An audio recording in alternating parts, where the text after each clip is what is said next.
Okay. Audio should be good. Catch this. Mm-hmm. Mm-hmm.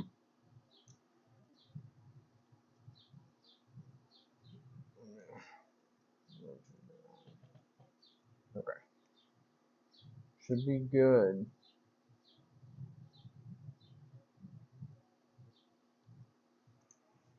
Okay.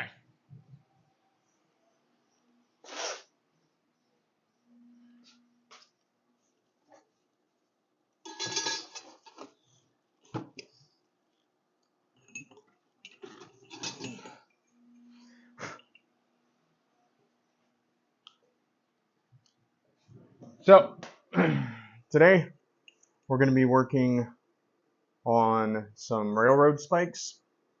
I kind of have a couple ideas for what I want these projects to look like. If you have ideas, drop them in the comments.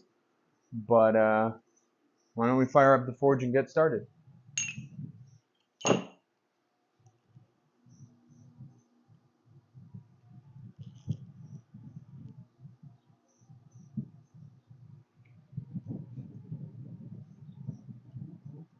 Sometimes technology is like the bane of my existence.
Nice. Okay. For those of you who were here for the last one, the knife we made turned out pretty good. If we have time today, maybe I'll shape up the handle and do some finishing touches.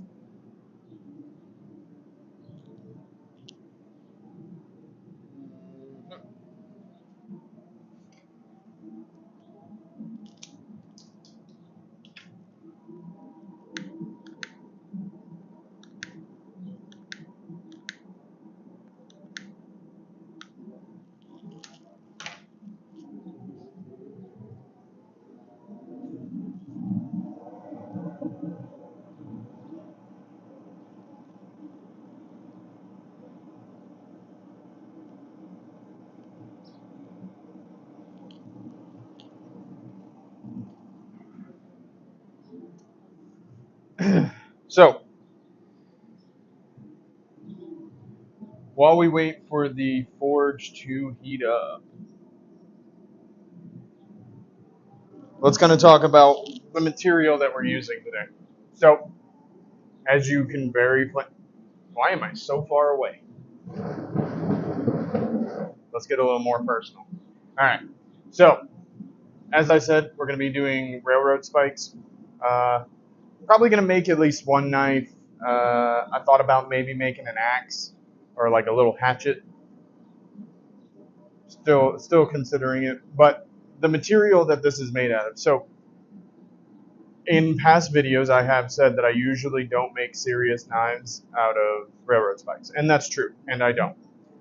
Hatchet, that'll work. It's not really meant to keep an edge that well.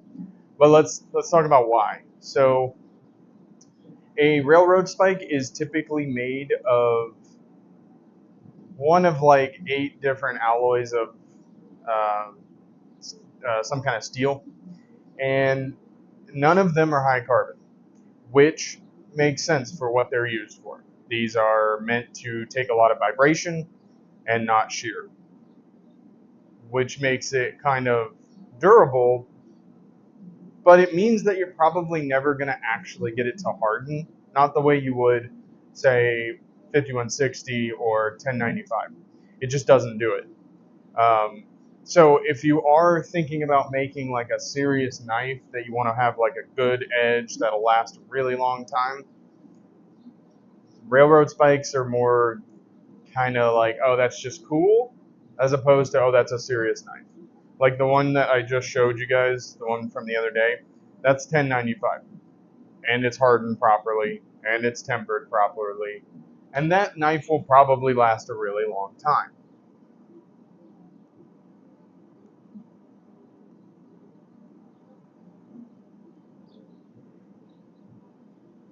So knowing the material, uno momento.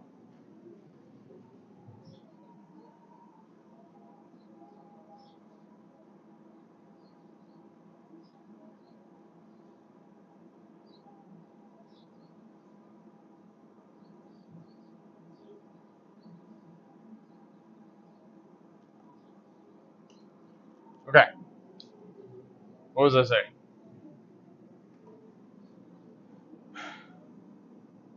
Yeah, know your material. Know what it is, know what it's good for, and know like how to work it. So knowing whether or not the steel you're working with is an air hardening steel or an oil hardening steel.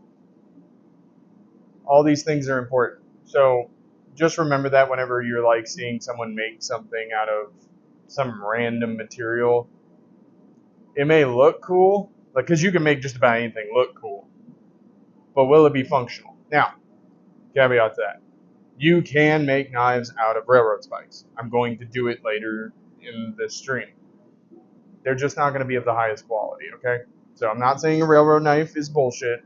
I'm just saying it's not of the highest quality because the material doesn't match the qualities you would want in a knife, like being able to harden it. All right. Forge sounds like it's heating up quite a bit, so let's pop a couple of these in here and I'll be right back.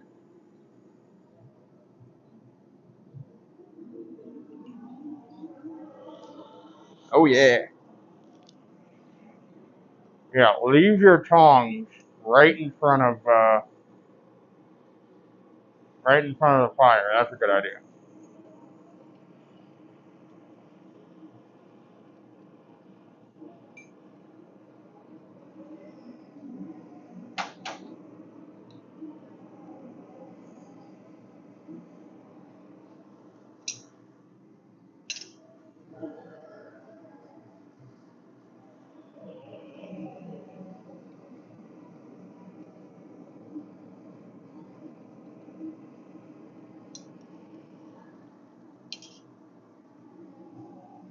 Okay. So we got a couple of those in there now. So any ideas on what style of knife to make, or any questions?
Okay, thank you. What's your question?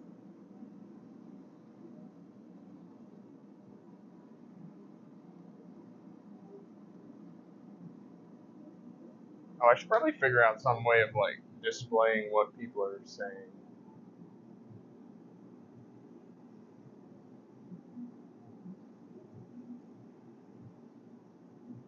I wonder if I can do that.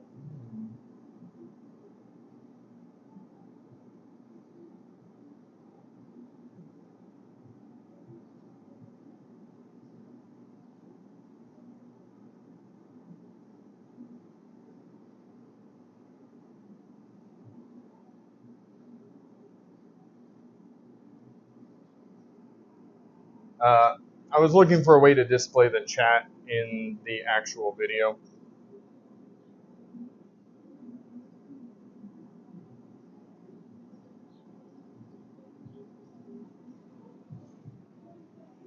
Oh shit.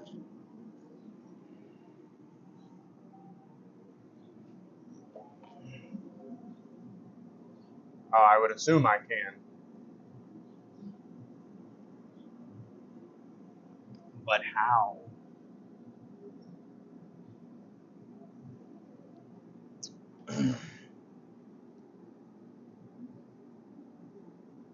Also, how's the sound? Still good?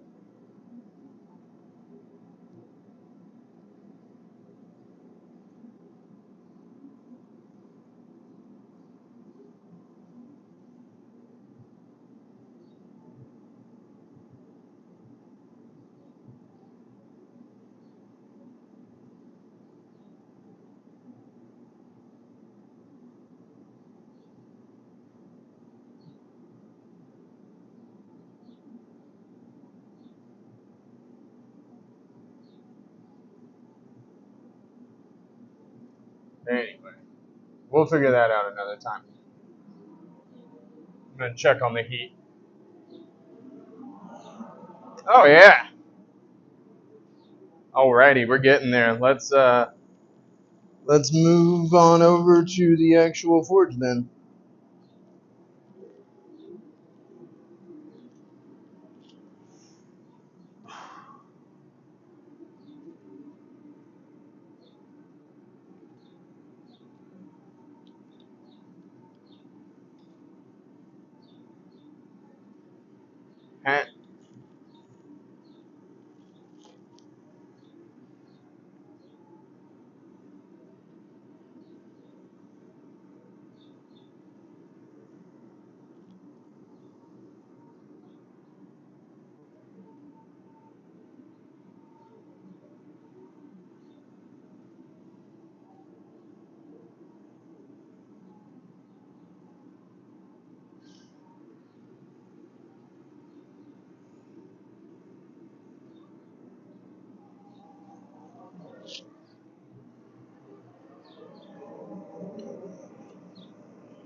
Alright, so for this one, I think what we're going to do first, I think I'm going to make an axe out of this one. So we're going to first draw out this to be the edge, and then we'll work on putting a hole in the center of it.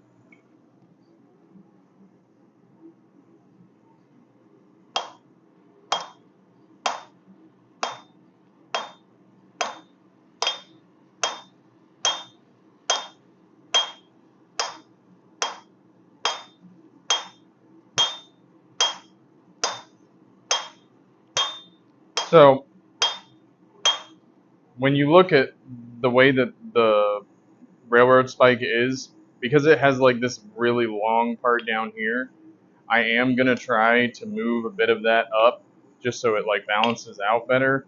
And if I can't, then I'll just hammer this straighter and it'll be like a bit of a bearded looking axe, but not quite.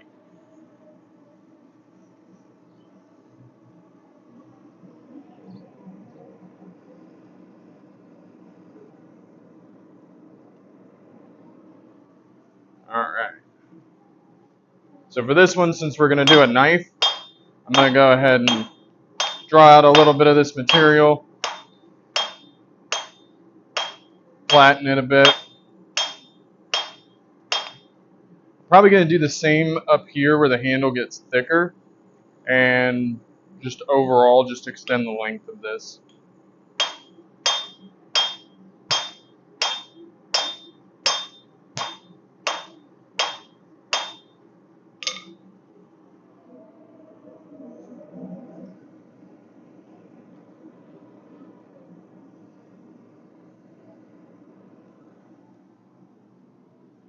Okay.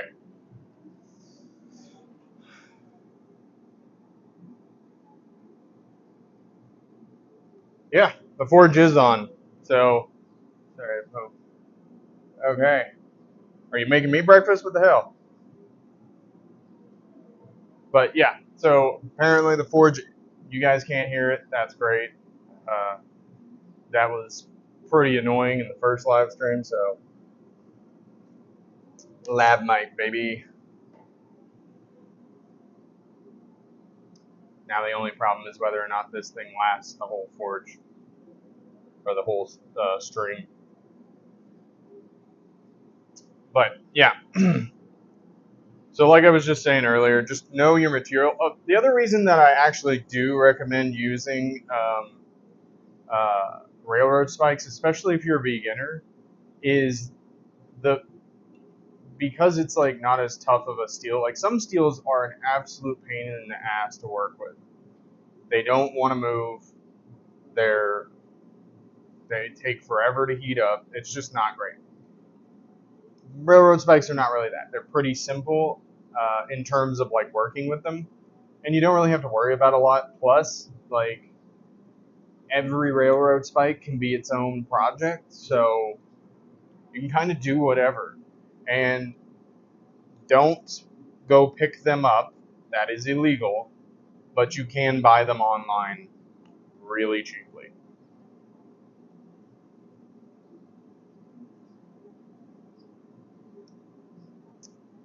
Well, that sounds actually that sounds like a you problem that turns into a me problem. So, but I have eggs at the house. I'll make it. I'll make breakfast after the stream.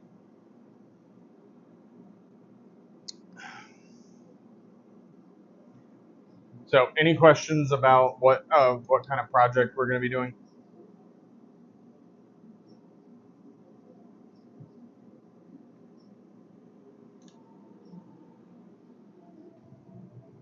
Back to the action.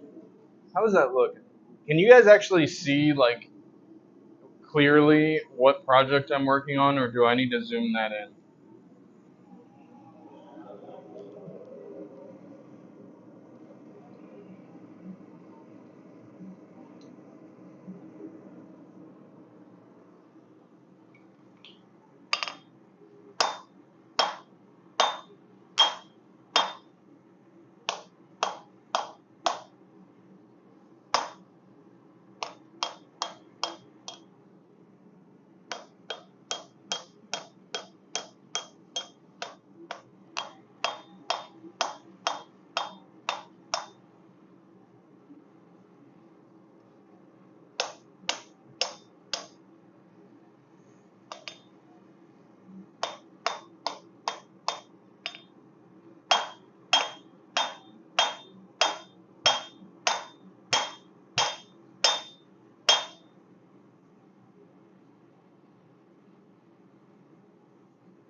So,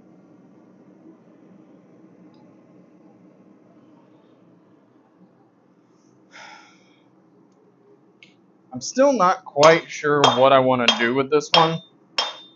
I don't know if I want to make this one just a regular kind of like hunting knife, a dagger.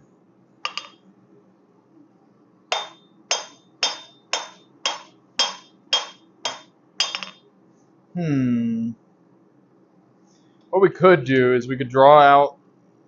I gotta show it to you guys. I'm thinking about drawing this out a little bit, and then maybe turning this into like a big bellied blade.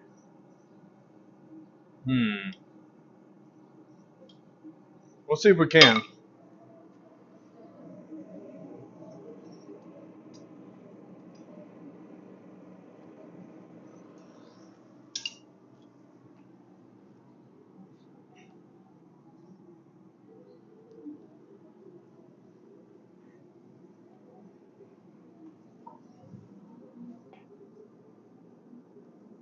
Maybe a zoom. Okay. So it does look decent. You guys can actually see the material well enough.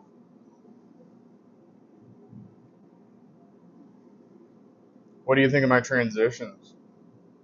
Hmm.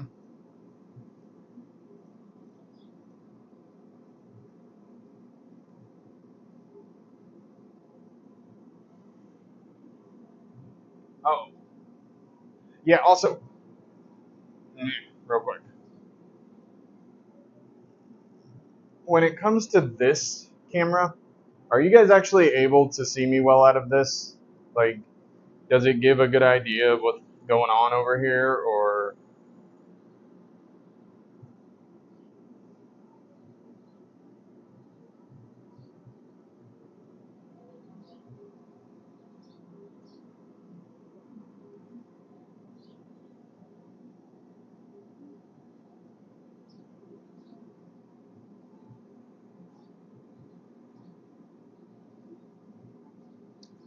okay? So, like I was saying earlier, highly recommend just buy them online. They're super cheap. Railroad spikes, that is. Um, do not go pick them up. That is illegal. Um, another another decent type of steel that's relatively cheap is just like mild steel you can get from like a hardware store. I mean, it's not going to be anything special, and again, you're not going to be forging like the ultimate blade out of it or anything, but it will get you where you need to go when it comes to like practicing a lot of these things. And I mean, you're going to make a lot of mistakes when you're a beginner. Let me rephrase that. You're going to make a lot of mistakes, just straight up. And you'll get better over time, but you got to start somewhere. And you might as well not be using like some super expensive copper layered Damascus or some weird shit. You know, just railroad spikes will do. Plus, it's fun because you get to repurpose something that kind of lived its life doing something else and now is ready to become something else useful. So, if anything, you're giving that thing new life.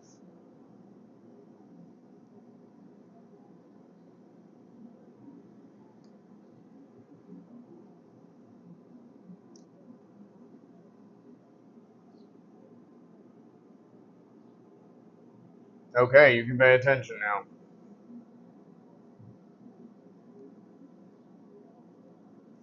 Did you have any questions over anything I just went over?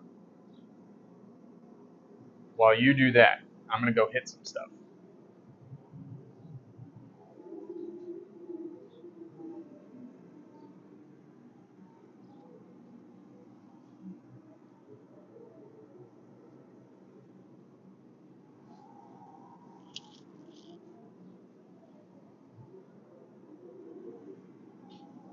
Anyone else ever have that thing where they're like, where are my glasses? And they're like on top of your head?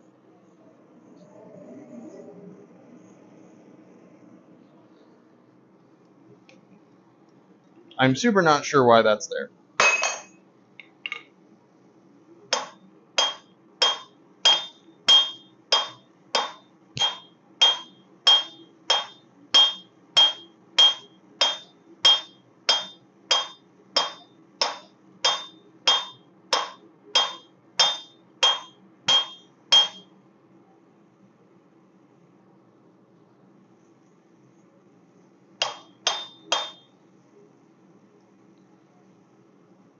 Okay, so as we kind of like draw this outward in all directions, we're also going to be trying to do that with this to create that like strong neck for the back of the axe.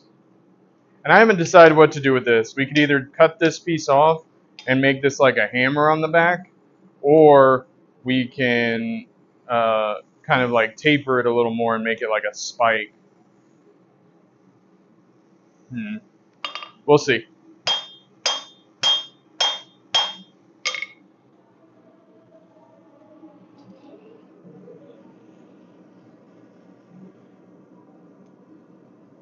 Woo.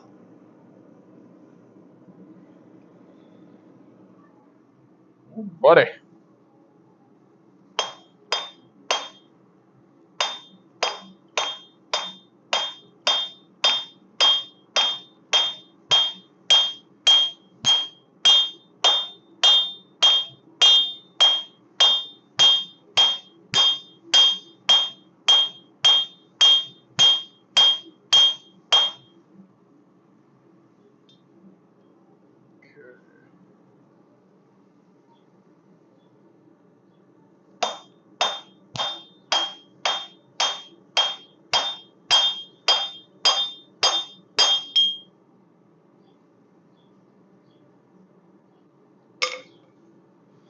I think I'm going to transition to working the handle so I can get that out of the way and move on with just the blade.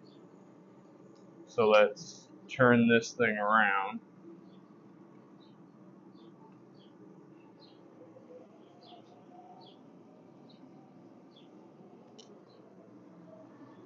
And we'll give that a few minutes.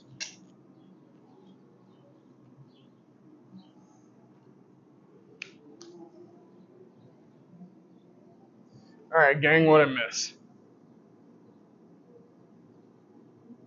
No, because I didn't hear it.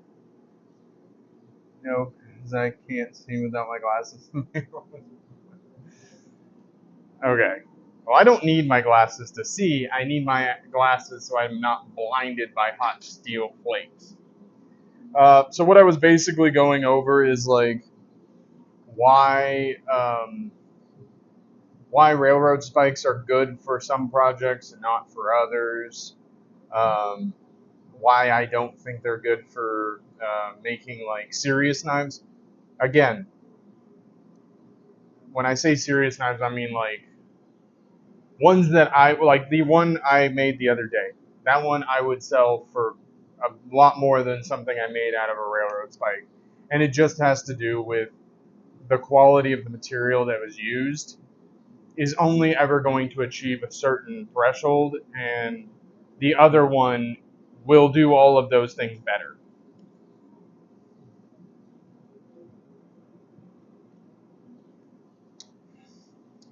And then that just led me into talking about like understanding the kind of steel you're working with, stuff like that.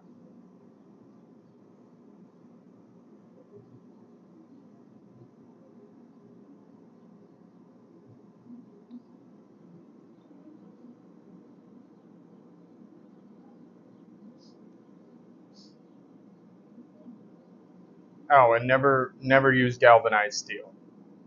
If you're a beginner or anyone, just don't use it.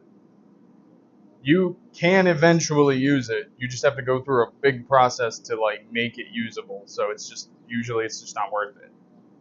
And it's poisonous if you heat it, so don't do that.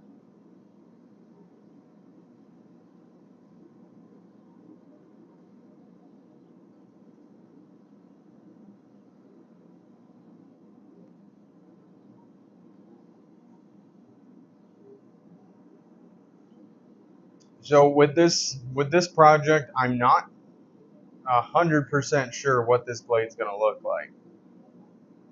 I have kind of an idea.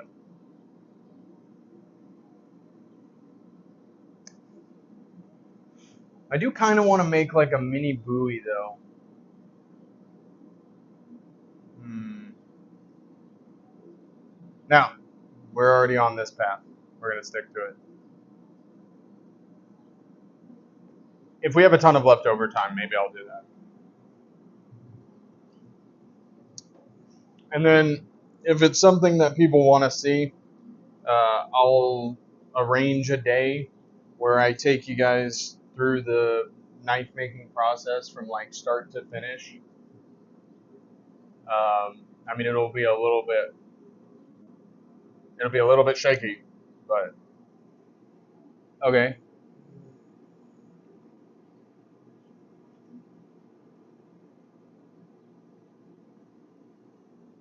So, actually, yes, there is a. So many of the same differences that you're talking about with mild steel, because that's what most. So, quick recap earlier, I was saying most railroad spikes are made out of one of 8 different types of either mild or medium carbon steels. So they don't harden as well as like a high carbon steel would. You can kind of harden them in the sense that they are a little bit harder than you started with, but they're never going to get as hard. Now, whether or not that's something you really care about with that, yeah, you can kind of debate it. Um, there are some arguments to be made, but like the thing about when you're comparing a high carbon steel knife to another low carbon steel knife, for instance, the thing that you're looking at is usually edge retention. How well does this knife stay sharp? And that's what hardness can do for you. Um, but if you're talking about an axe, the difference is that most people aren't trying to get an axe razor sharp, or if they are, it's really just for show. Because the second you start beating that thing against a stump or whatever, you're going to lose that edge pretty quickly. Which is why I think most people probably like don't or wouldn't care or notice the difference. I mean, I'm sure someone out there would, right? But I personally don't mind making like small hatchets out of metal like this and stuff like that because it's not meant to be super sharp and it's not meant to hold that edge for a really long time. Did that answer your question? And one more thing on the whole chopping versus cutting. That is usually a question of edge geometry more than it is of what steel did you use.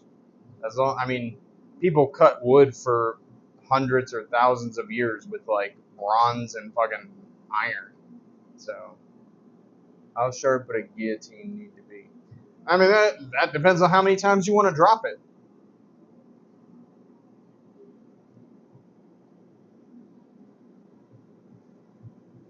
It probably also depends on like the height of the fall and then the weight of the guillotine. So, once.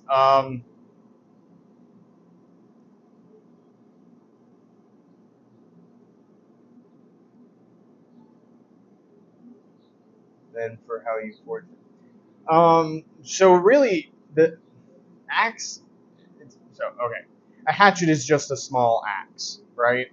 Hatchets are typically done for or made for like smaller woodworking, and it's like I said, it's like all cue balls are balls, but not all balls are cue balls kind of thing. A hatchet is a type of axe. Axe is like the broader. Ignore him. Yeah, I know he's a bum. Um, but the axe is just the broader category. I will be right back and I'll finish talking about this, but I'm going to work this heat.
Okay.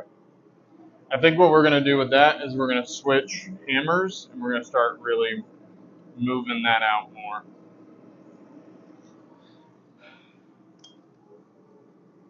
Okay. Yeah. I'm gonna definitely try to thin out this handle right here because it's pretty thick and I want to use as much of this material as possible for the actual blade. Ow. That's why you wear long sleeves, ladies and gentlemen.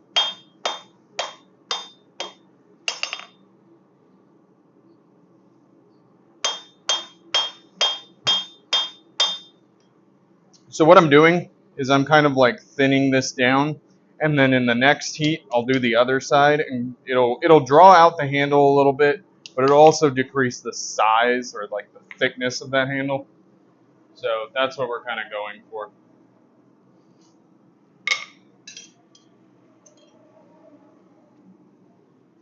Okay.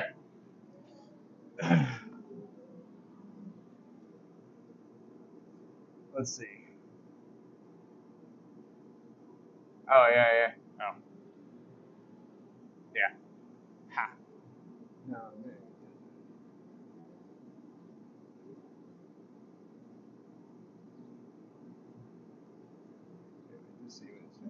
yeah. So like I was saying, um, when it comes to an axe, there's a bunch of different types.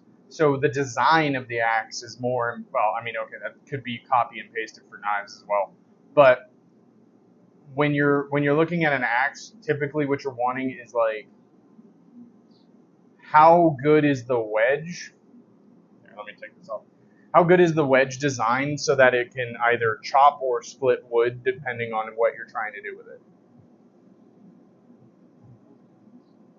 Because like even iron will split wood. Like it's not that big a deal. But um, it's really just how often are you going to sharpen it?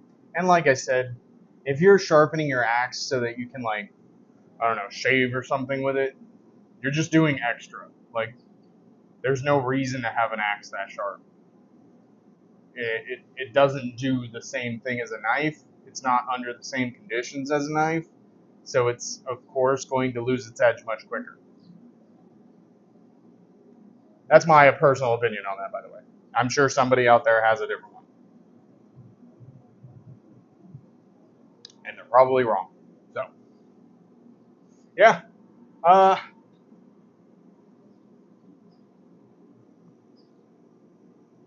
how viable is a wooden axe? A wooden axe. So technically, I suppose it would be stupid. I'm just gonna say it. Like it would be really fucking dumb. You might get away with like a wooden knife or something if you're like cutting grass or some shit. But like a wooden axe isn't really gonna do you much good unless it's an incredibly hard wood versus an incredibly soft wood. Because like when you're talking about the differences between the hardnesses of wood and stuff, yeah, there's a big difference. But it's nothing in comparison to the difference between iron and whatever wood, or most woods, I should say. Some woods, some harder woods can like blunt iron pretty quickly. So,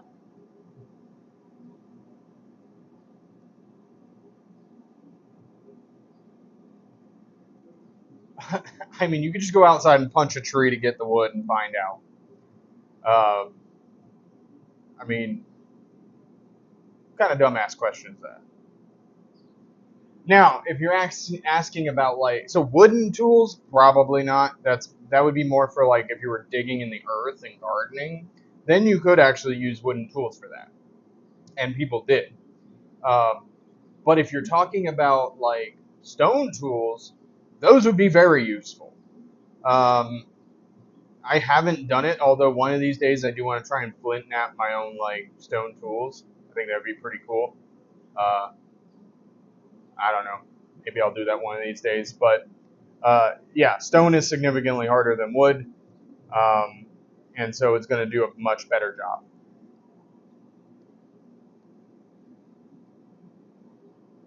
Typically, the problem you end up with stone is just that if you do it wrong, it'll fracture really easily.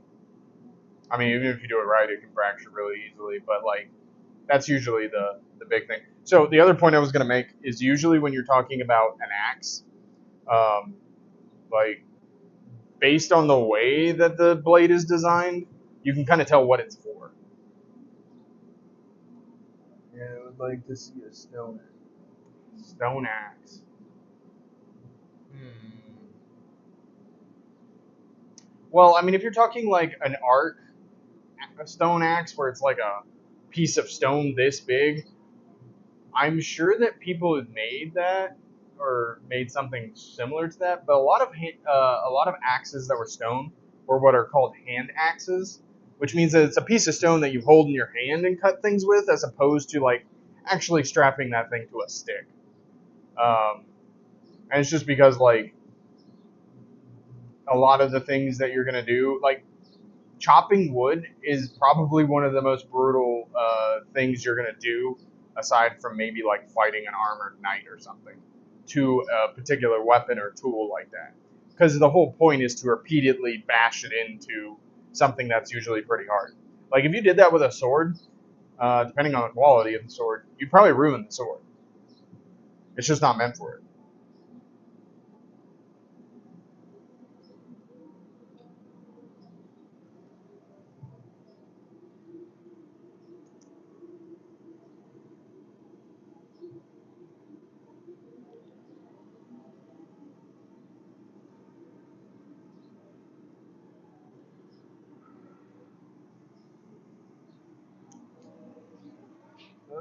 Let's get this one.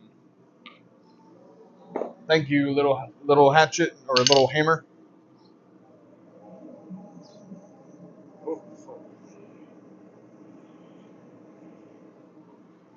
All right.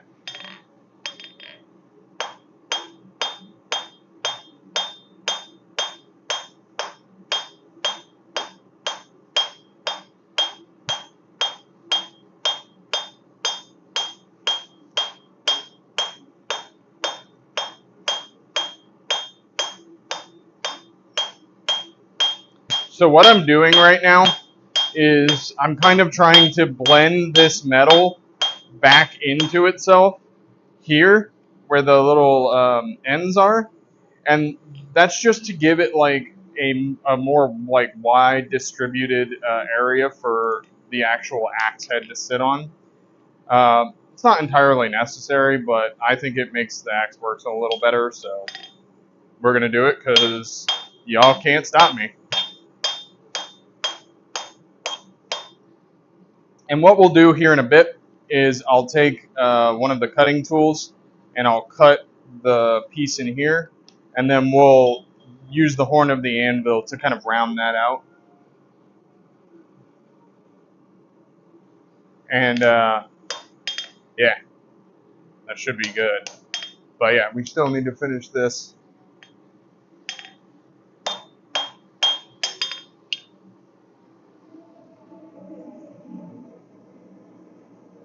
All right, now the kind of careful work that we have to do.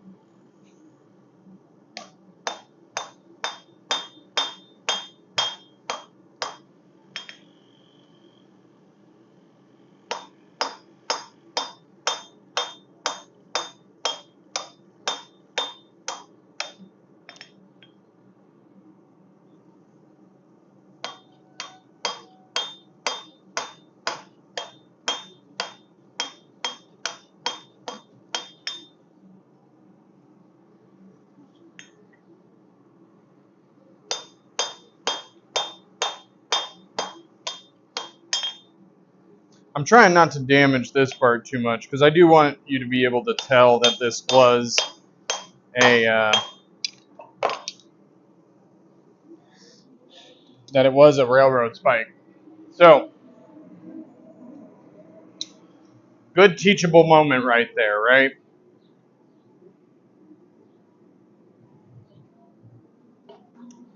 First of all, always plan that sparks and hot metal and possibly the piece you're working on will contact the ground. Second, don't ever try to catch it. Just make sure you're on a surface that's not flammable and let it fall. that is a safety thing. It's better that you have to redo a part of your project than that project that is flaming hot steel lands on you. If you disagree with me, I don't really care. That's stupid. Okay, let's see. I don't think the garage door open makes.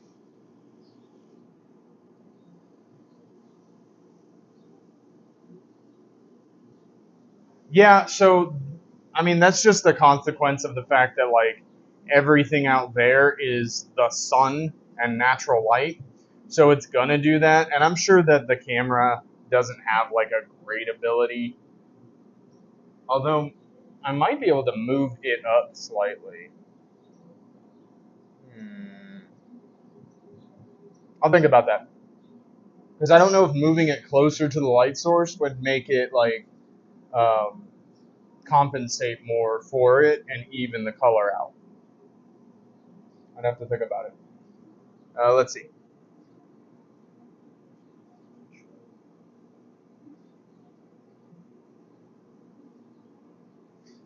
Uh, so actually, you can look up images of different axes and different types.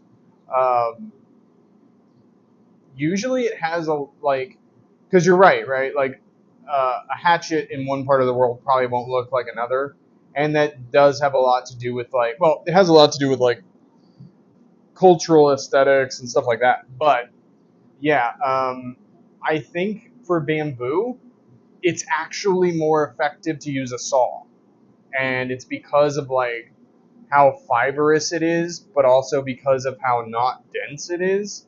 Like hacking at it with a hatchet would actually not do you that much good. I assume. I've never cut bamboo, so I don't know. But I would think based on like just what I know about bamboo, you would want to use a saw, not a hatchet.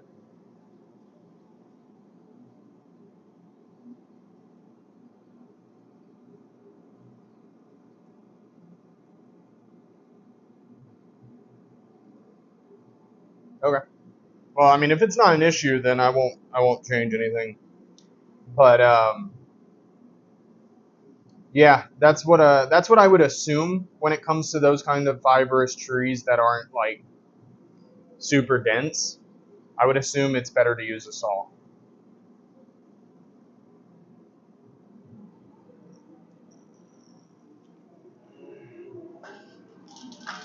Oh yeah. So I have to remember that the heats are starting to heat faster. Part of that is because the metal has been in there for a while, and part of it is because parts of the metal are becoming thinner due to us working them. So there'll be a little less time sitting down and talking, and a little more time hammering stuff.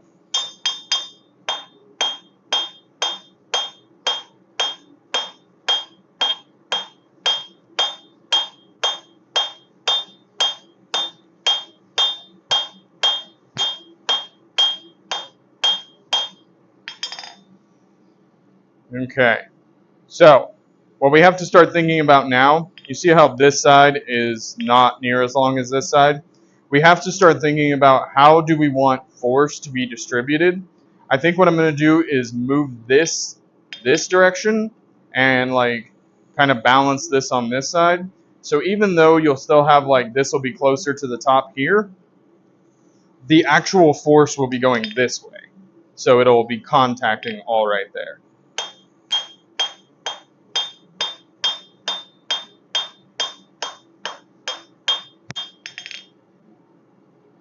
We've still got quite a bit of material there, so we can play around with it.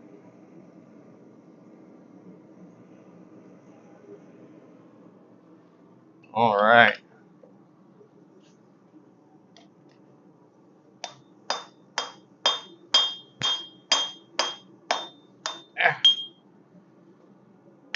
Another great reason to wear jeans.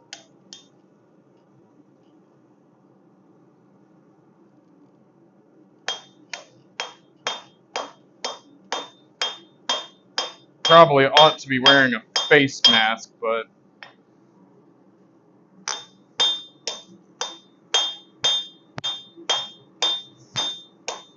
So you will notice that sometimes certain metals, especially if they were like really rusted before, will like flake off a lot.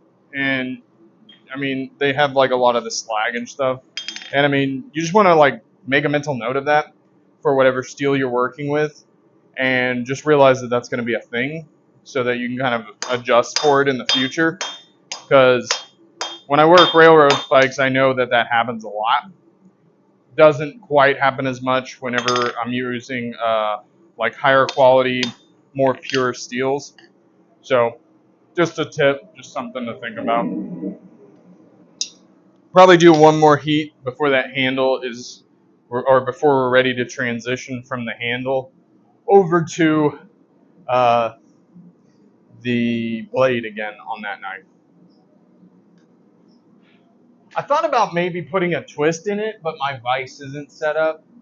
So, I mean, I could probably do it by hand. It's just going to be kind of a pain. I don't know. I'll think about it.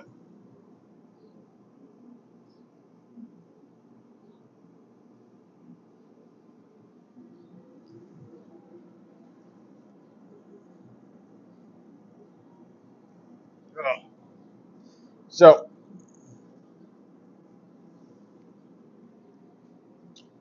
let's see. I'm thinking about what projects I think would probably be the best to be done with a railroad spike. Axes, I think, are fine. Knives, I've already kind of weighed in on that. But there's a bunch of other things that you can make um, with that kind of steel. Basically, any project that you're not going to need to harden, you're essentially just already holding a billet of whatever steel you want. And you can always like cut off. You can always cut off this piece if it's like messing with you.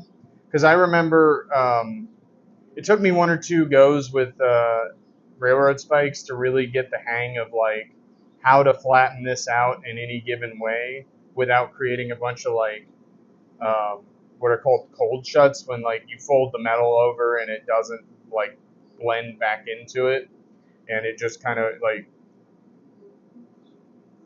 a lot of my early projects had problems like that. Actually, one that didn't, and it was one of my first successful ones, is where is that thing? Damn it. People moved stuff in my garage, and now I don't know where that thing is. But I've showed it before. It's a it was made to like scoop the coals out of my my coal forge, which you guys don't really see me use a lot. Uh, for one thing, it's kind of, you definitely have to focus on the forge a lot more. The propane thing makes it a lot easier, but also like you're not going to want to do that in a residential neighborhood, most likely, just because like, especially depending on how dirty the coal you're burning is, it can be very smelly. So you know, just something to think about whenever you're doing forge work. I definitely recommend for beginners to get a propane instead of a coal, because like I've said before, the coal will actually get hotter easier depending on like the blower you have. I've completely melted the end off of projects I was working on, and like I pulled it out, and there's just like a nub of, like if this part was in the fire, all of this is gone, and this is the only piece that's left, and the forge just ate the whole project. So, all right, back to the forge for another heat,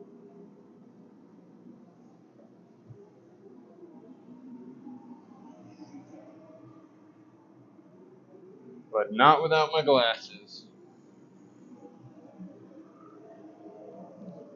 Oh yeah, that's what I'm talking about.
What is that?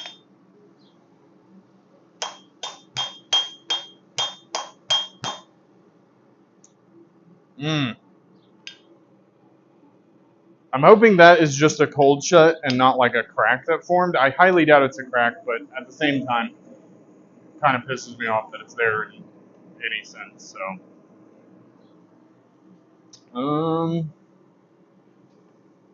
yeah.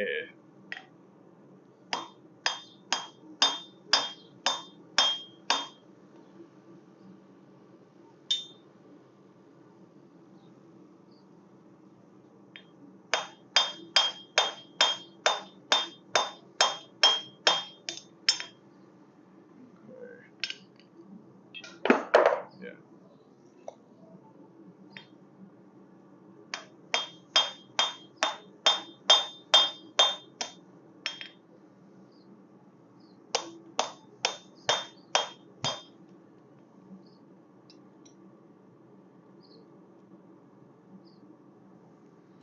Yeah, we still need to pull a little bit more metal from up here.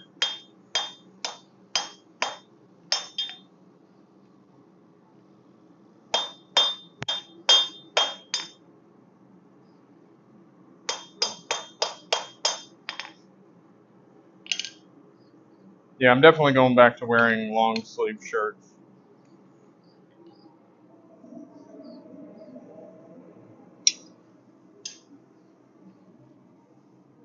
Whew, it's getting hot. And that's not just because of the forge, it's because I live pretty close to Satan's ballsack. Okay. My lovely face. Anyway.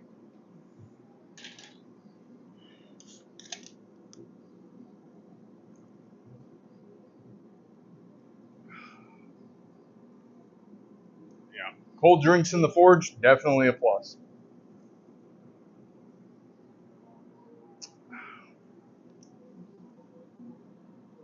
So, any other questions regarding, well, I mean, pretty much anything forge related, or not, within reason? Mm. Mm. I think after the next heat, I am going to disappear very quickly, and I'm going to go get more coffee. It'll be like a minute. Don't worry about it.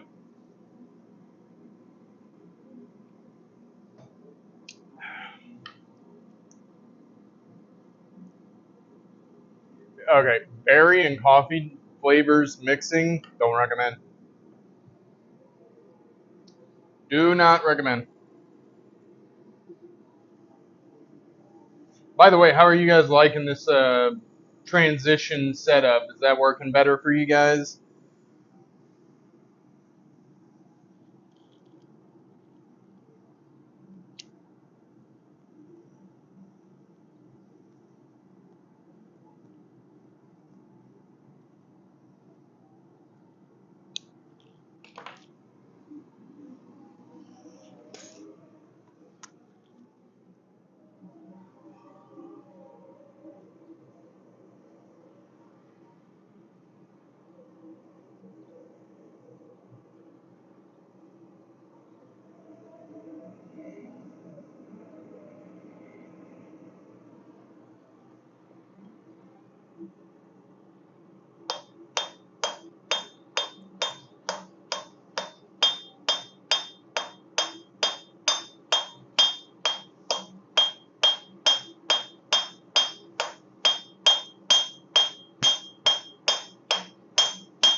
Okay.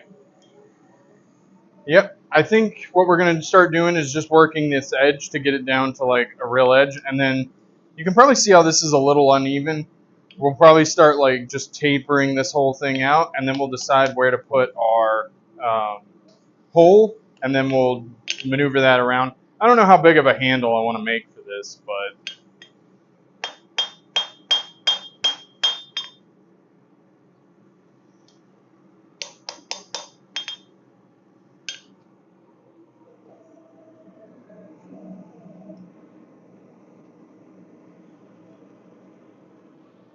all right. Hopefully this will be the last heat for this handle, and then we'll be good to go on back to the blade.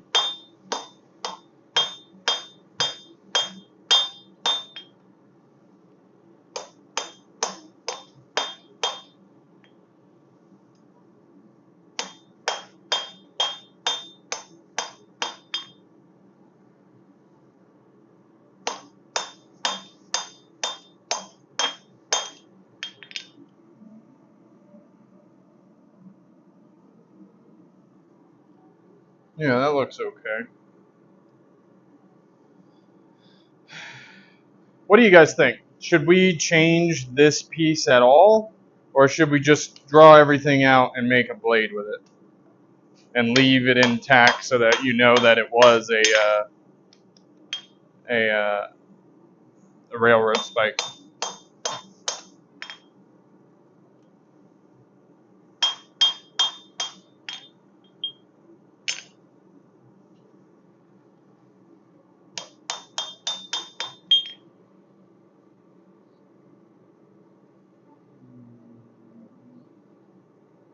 We still got it.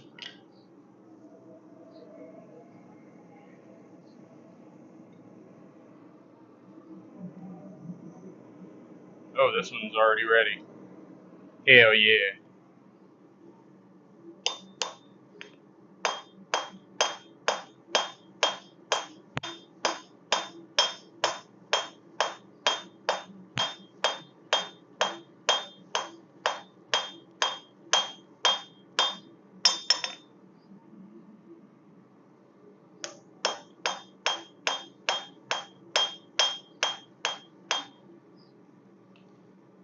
Okay, so like I said, we're going to move this a little bit now just to try to get it more in line with where we're actually going to be hitting things.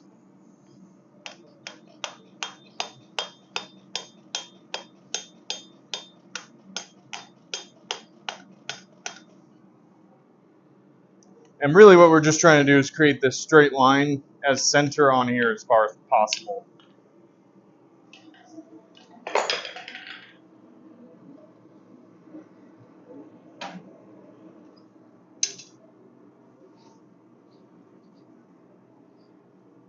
It's not really necessary, but like I like to sweep that crap off my anvil just so like there's less of a chance of more of that crap spraying all over me when I'm hitting things.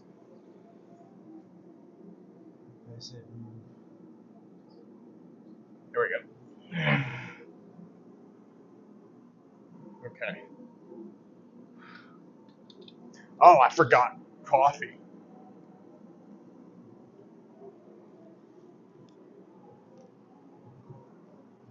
I'll be right back.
Uh, okay.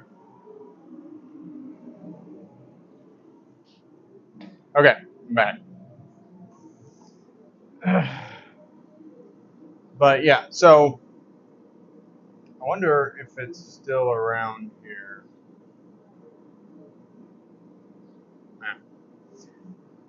But yeah, so once we straighten that edge out for our axe, then I'm really gonna start like putting in the final like bevel for it, and really all I'm gonna do is just draw it out even further, so we have more of a acute wedge shape, and that should help with like the splitting of the wood and stuff like that. I still need to decide if I want to make that back piece like a wedge to hit something with, or if I want to make it rounded so it's more like a hammer, but you could also like use the axe or the hatchet as like a splitting tool. Hmm. I guess what I would say is, are we trying to use this axe uh, for war or for wood? You know,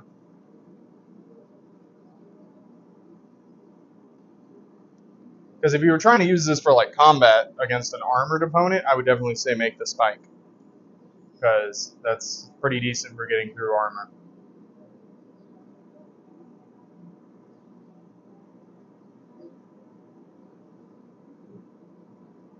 But I'm kind of thinking about this more as like, I think I want it to be more of like a wood wood hatchet, like, you know, take with you on like a camping trip kind of thing. Yeah, yeah, that's what we're gonna do.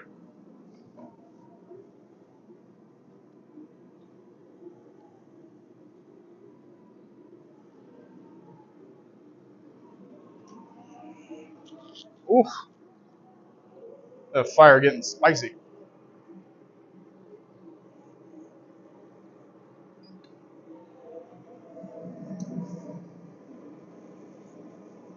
Yeah, so what I think I'm gonna do is, once I get the hole in the middle put in there, I think I'm gonna move on and kind of cut this back end off.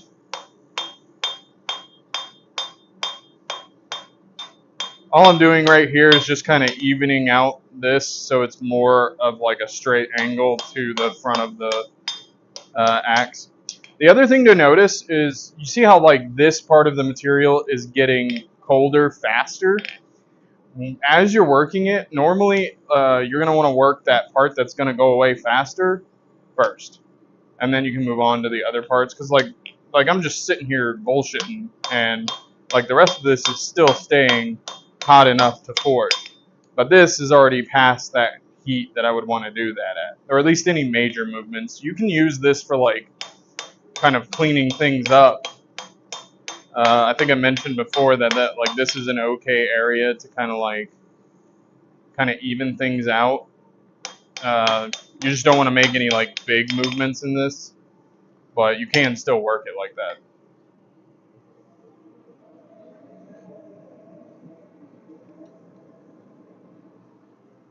All right.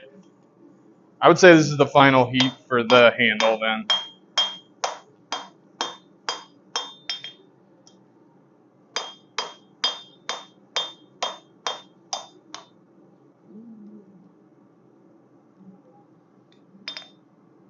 Okay.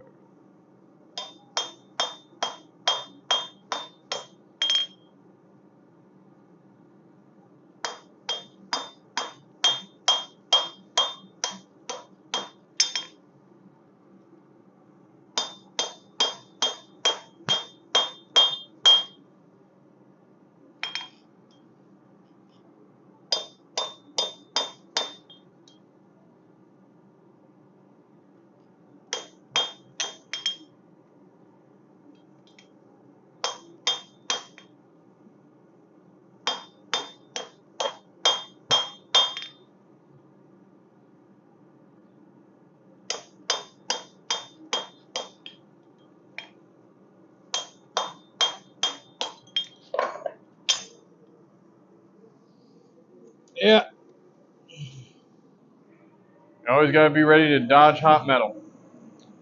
Okay, we're going to go back to working on the blade for this, and then I will decide after if I want to round that handle, if I want to wrap that handle, or if I want to,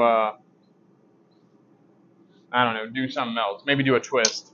I kind of doubt it, but it's possible. Oh, hell yeah. Okay.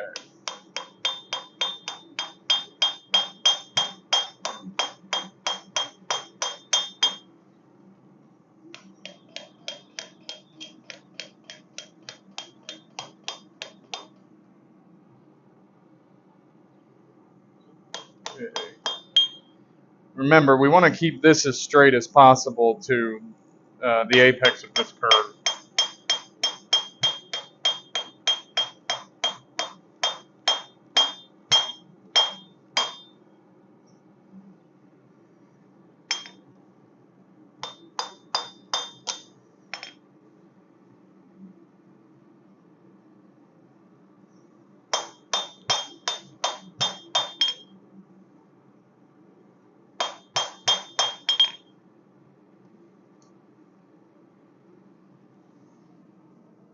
Yeah, okay.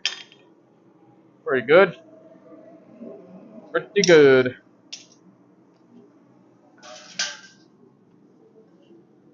Whew!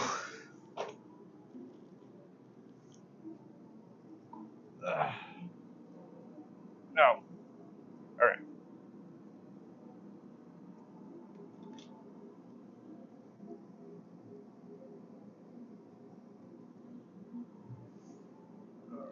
Any other questions?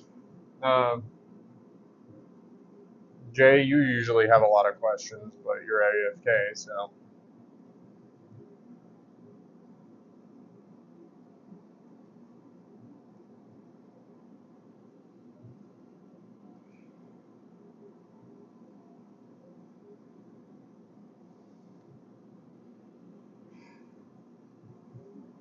So, there is kind of a way-ish that you can get. So, you've probably heard me, like, being like, ooh, like, there's a little dent in my arm now, right here. Well, yeah, right there. It's from the hot slag, like, flying on. You can always get, like, a wire brush if you don't want to deal with that. To me, the only really problem with that is that it's going to lose you time in the heat, but if you don't want to get burned by stuff and you don't want to wear long sleeves because it's 95 freaking degrees outside, I mean, it's a decent way of, you know, not getting burned. Believe me, I have enough scars from all the times hot metal hit me. Yeah, it's not pleasant.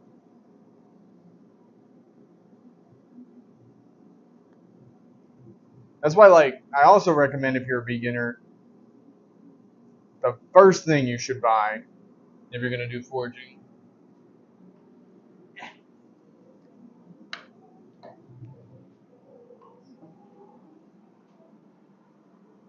is this. This. It's a fire extinguisher. I've never had to use it, but I have always kept one in the shop just in case.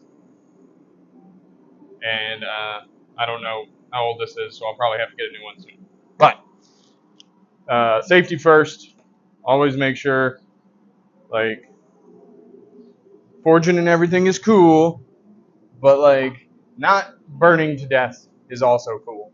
So, or just not being an idiot, to be totally honest with you. Mm-hmm.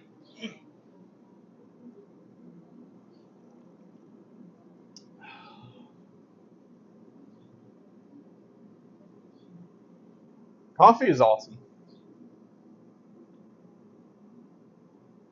I see why we gatekeep this stuff for kids. Yeah, they shouldn't have any.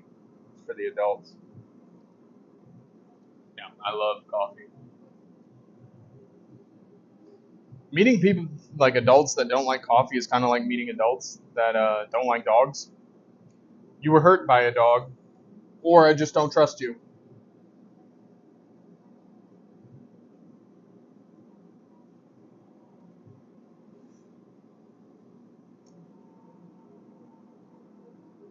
Hey, we're actually making pretty decent time. We're almost done with the overall shape for the axe, and we're probably about halfway done with the shape for the knife before we're like going into like the more minor details and stuff. But like we're trucking right along. We might get to a third project today. Who knows?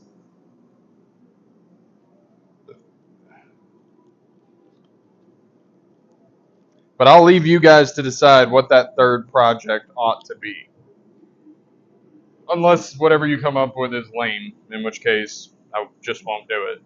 So,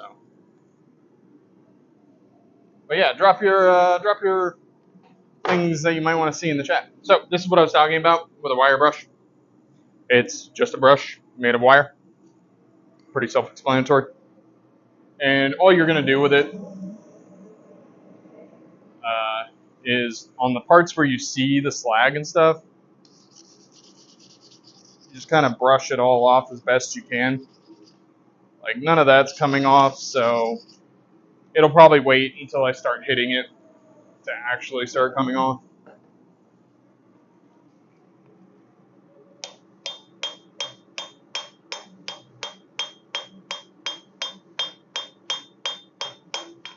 When you're getting close to the end of a project, another thing you want to kind of pay attention to is like rotating the piece you're working on just to make sure that like you're not working one side too much.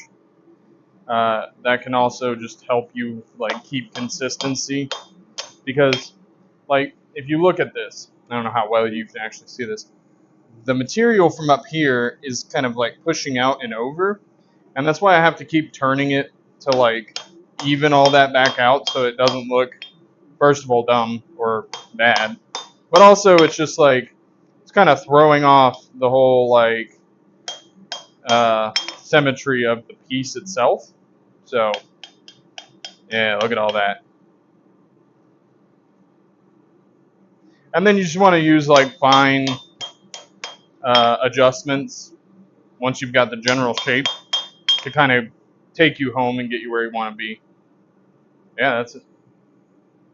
So what I'm thinking about is maybe flattening this way and this way, keeping that in the center, and then just trying to like broaden the face of this axe. So we have more chopping area. Now, there is a downside to that, and that is that if you broaden it too much or you make it too flat, so if it has a single point that extends out beyond everything else, it has a lot more like energy transfer in that one area. So if that's what you're looking for, that could be a good thing. And if you're flattening that too much, then you might lose some of that energy transfer. So yeah, just I would say kind of just have an idea of what kind of axe you're looking to use. We're gonna make it a little broader, but we're still gonna want a kind of like a single point of contact that's more than all the others for that axe. So I'm gonna leave this glove on, so it's not as much to deal with when I have to put it back. Oh, there we go.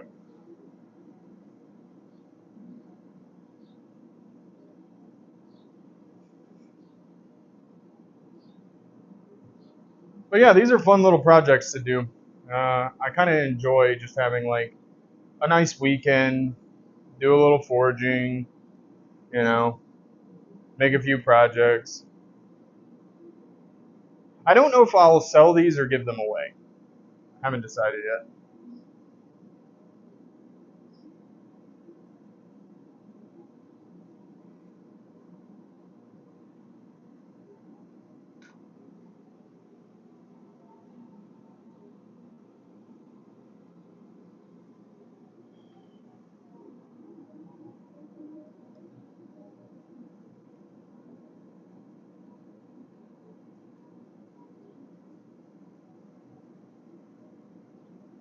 So I'm thinking about like different sources of metal for a beginner. I used I used railroad spikes for a little while, and then I pretty quickly moved on to spring steel. Trying to think of other places I would say to go. Because don't get me wrong, spring steel can be kind of cheap depending on where you get it. Um, and typically, what I'll do is I'll look for like older cars that like the spring steel or the leaf springs are already maybe not super rusted, but like they're not really usable as much anymore, and I'll get that. Another thing you can use is, and it's a very similar, if not the same kind of steel, is the springs in cars. Those work too, and those are actually really nice because like in all actuality, all you have to do is like cut down it, and it just comes apart into like a bunch of pieces. And all you have to do is straighten that out in the forge, and boom, you've got a bunch of billets. So highly recommend that as an option, uh, especially if you don't have like the ability to just like I have a grinder, right, with a cutoff wheel. I can kind of just cut whatever metal I want. But if you're like, I gotta have a friend help me do that because I don't particularly have that, just doing one of those cuts will get you a bunch of billets and it'll save you a bunch of time.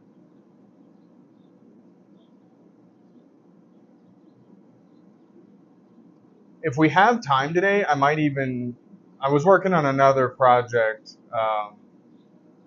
last week. I might do the quench for that project today, the hardening.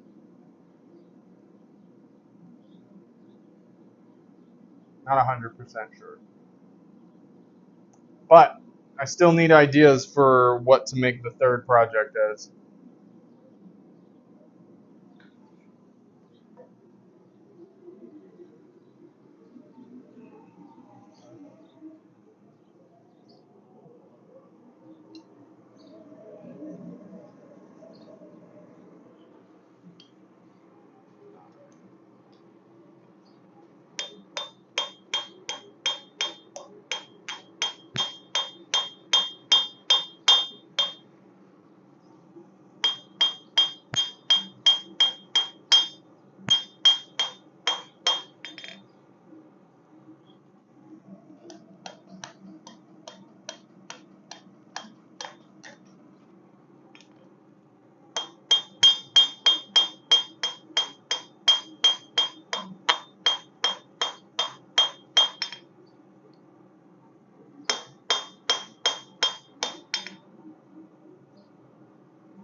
Okay, so what we're going to start doing now is we're going to pick a place on the blade.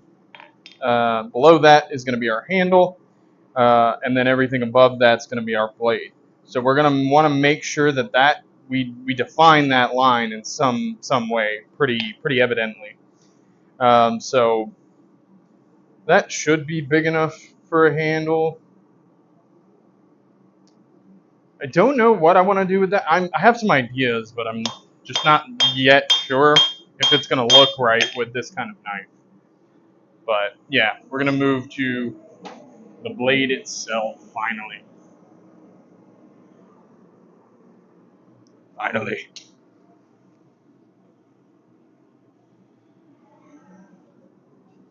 Whew. Oh. So, sorry, take that out for a second. I do recommend also, like, if you're not gonna wear a bunch of like protective stuff, I do recommend a ball cap. And the reason for that one is same reason for long sleeves and all that other stuff is I don't want hot pieces of metal hitting my hair because I have very luscious golden locks, and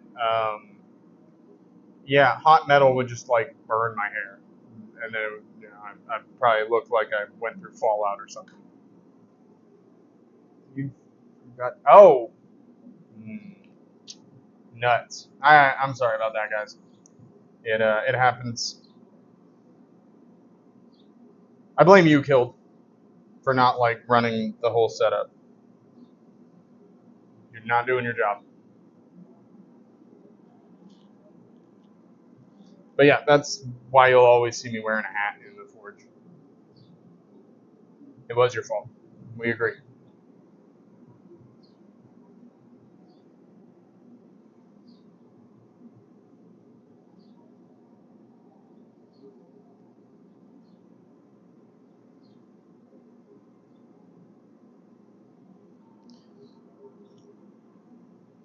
I think I'm gonna have to set up like a timer or something because I'm not. I think this thing lasts like 3 to 4 hours. But like, I just realized that when it goes out, I probably won't know until I come back and actually check the audio level. So that's gonna be interesting. Let's see if I remember.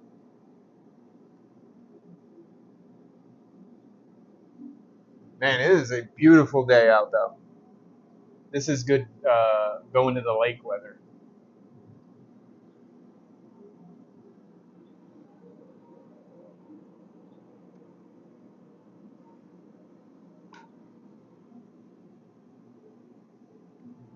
Well, yeah. I mean, do you want to go to the lake when it's cold out? That sounds horrible. That sounds that sounds like something Russians do, jumping into like ice lakes in January and shit.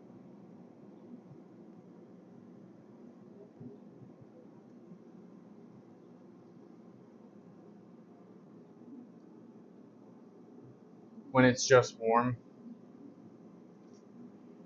Yeah.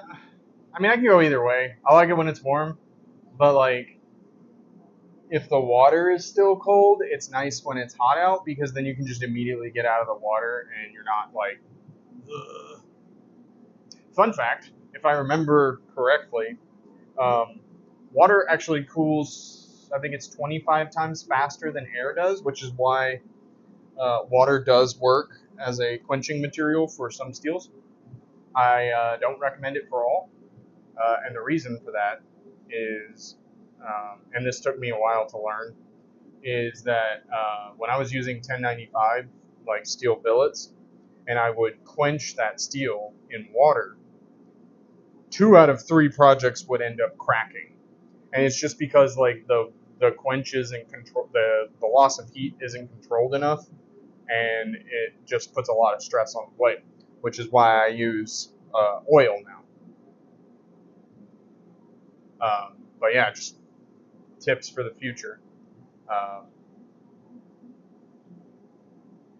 it makes me wonder, like, how many times did they break projects back in the day where they were like, fold it into a new project and let's start?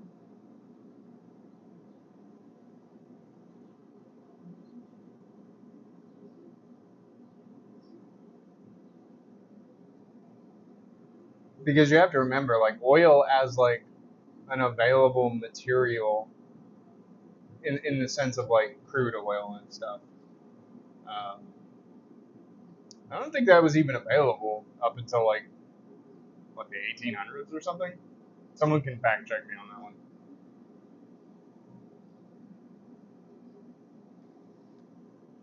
So I mean, you have to expect they were probably just using water before that. And I have destroyed many a project because I used water instead of oil.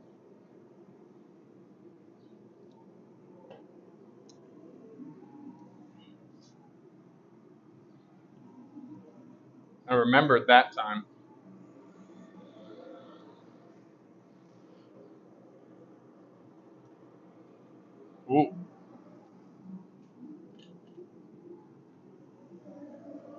Safety. All right.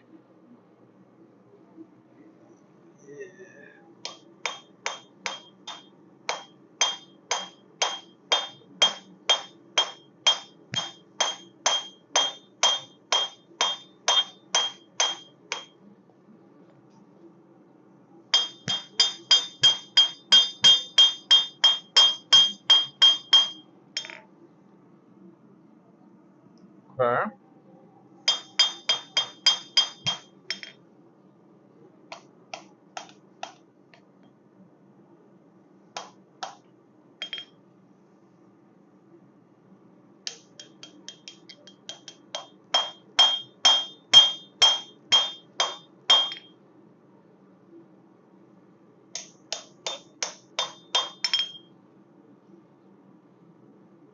Nice. Break up some. Ooh. Yep, and that's why you wear safety glasses. One of those things just straight up hit me in the face. Like, bounced off of the eye shield. Oh.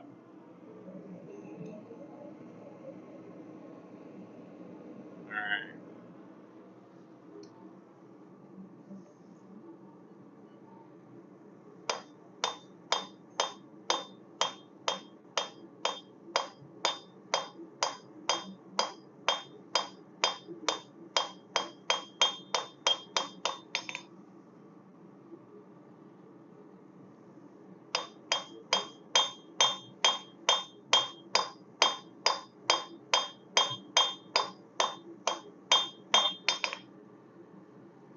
Okay, so you can see where we're starting to form that area there where the handle transitions to the blade. You just want to get that really well defined, and then you can just kind of go ham on the rest of the blade.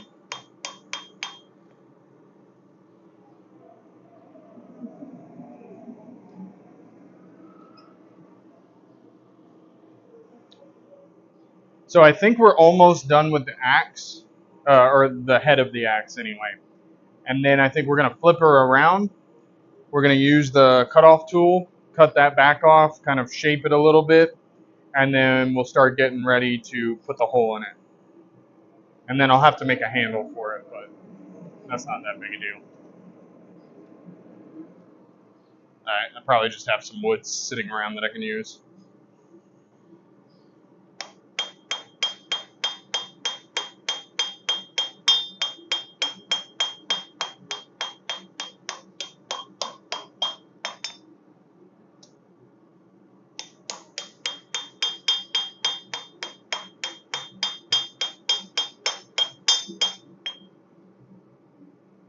Yeah, we should be able to just grind that. Oh, hold on.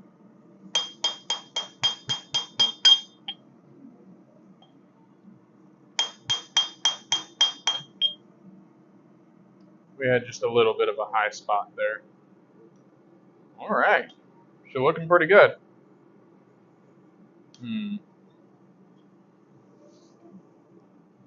So, I don't know if you guys can see that, but it's leaning a little bit to one way.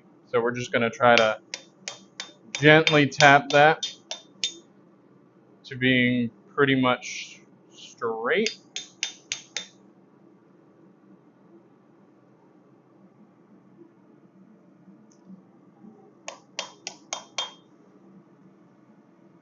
Okay. Yeah, looks pretty good. Now we have a very even, like, gradual thickening right here, so that should make a pretty decent axe. Sick. Okay, we're going to turn it around, cut off the back, and then start working on putting the eye of the axe in there.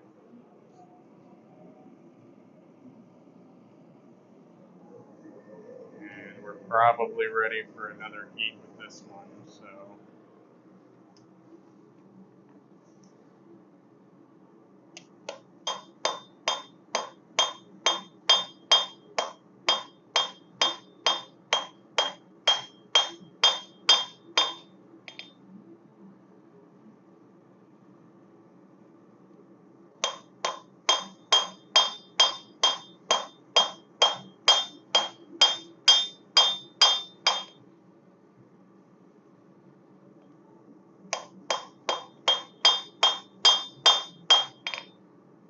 Nice.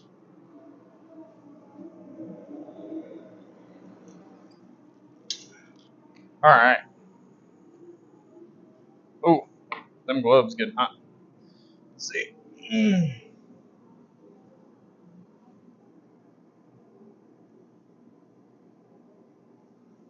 Yep. Bam. Yeah, I'm really liking this whole scene transition thing. I think it's good. Works pretty well.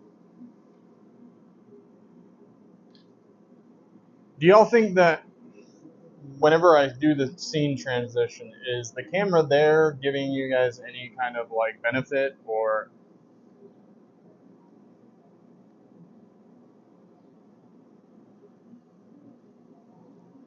okay, good.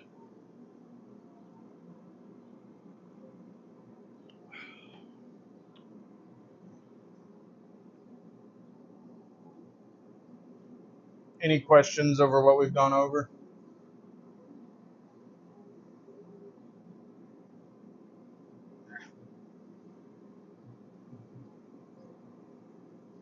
Ah.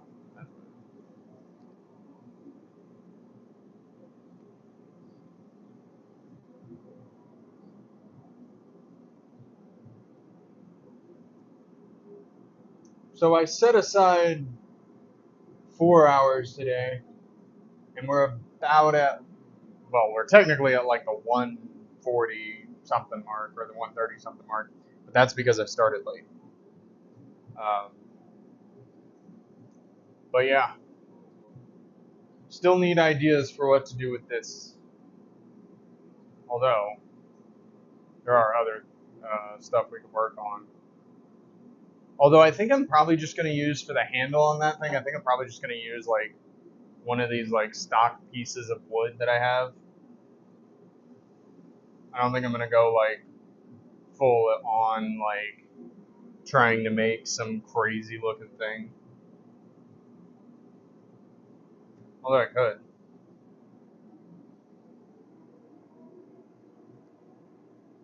Okay. When you say, am I a welder? Can I weld two pieces of metal together? Yes. Am I good at it?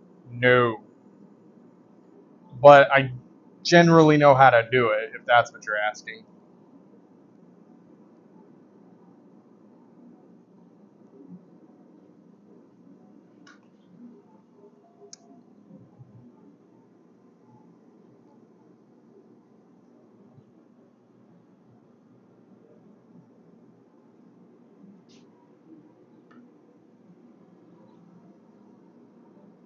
Why do you ask? Did you have a specific welding question?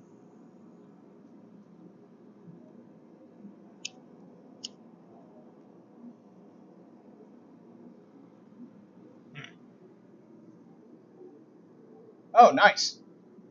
We got people in here from Sri Lanka? That's pretty cool. Never been to Sri Lanka. I've been to other parts of the world, but one of these days I'd really like to travel the entire world and just like see like this is about to get super nerdy, but like how craftsmen from other parts of the world have like traditionally done their stuff. Because like I understand blacksmithing more so from like, sorry, I'm looking for something. That's why I'm not in camera right now. But I understand craftsmanship from like the Western perspective, specifically like American blacksmithing.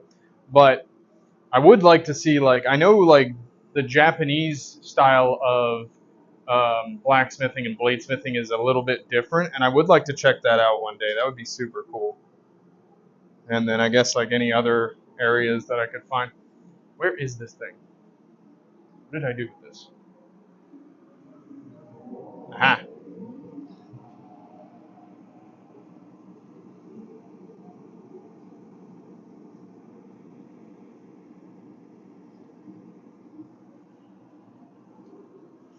There we go. But yeah, that's pretty cool.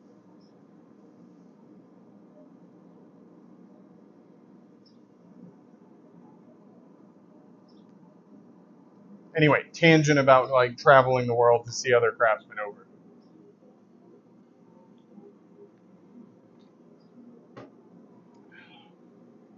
would also really like. Okay, not over. We're back to it. I would really like to see like how there's some like Asian styles of architecture that use like no nails whatsoever, and it's all just like perfectly fitted together wood. I'm a terrible woodworker, but I would really like to check that out. That stuff sounds pretty interesting.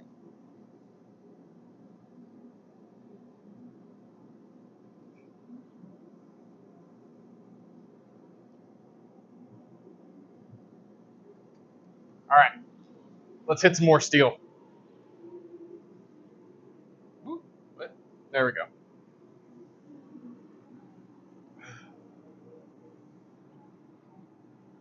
But yeah, if you are an actual welder and you ever actually saw me weld something, you'd probably be like, this guy's an idiot.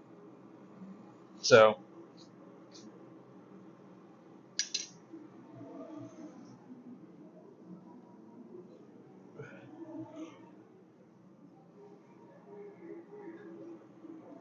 all right. Oh, okay. You should always probably set up your anvil before you go get the piece out of the fire. We just want to take off this edge piece.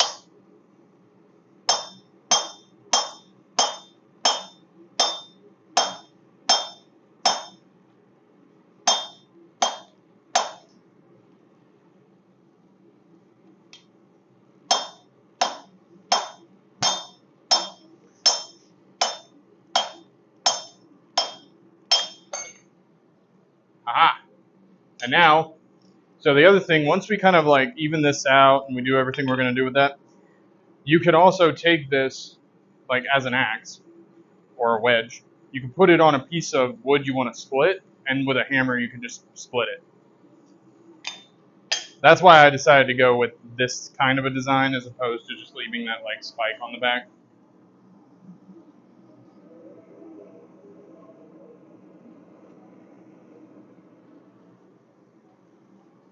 We do not need this anymore.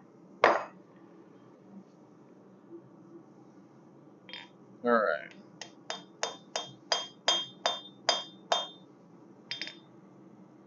Yeah, so this is just one of those parts where you have to, like, you're not always just hammering metal, right? Like, you got to be a little bit careful in some ways, or you will mess certain things up. So, even like,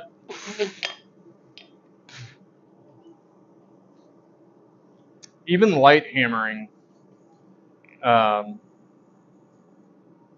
will move metal, right? It's just how much, how fast, and sometimes it's better to trade that like speed for actually hitting the thing that you're trying to hit. Because I remember when I first started blacksmithing, I could not hit the broadside of a barn. Like every like third hit would actually land where it was supposed to. So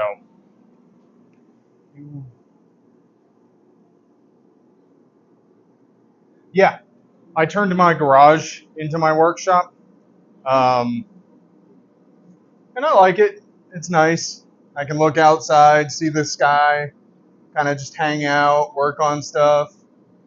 Uh, Sometimes I'll just sit in here, do some leather work, whatever it is. My neighbors will come over and they'll be like, "Oh, what are you doing?" And I'm like, "This," and then they'll just like stare at me. So this is kind of like that. It's like having neighbors from all over the world just coming over and staring at whatever I'm doing. But it's fun. People usually have like a lot of questions about it, so and that's why like I like giving people the opportunity to like like AMA, right? So like you guys can ask me anything about this stuff, any questions that you've always had, um, and I will explain it to the best of my ability. Okay, I am not like a master blacksmith or anything. I've just been doing this for a few years, and I can share what I've learned. But thank you.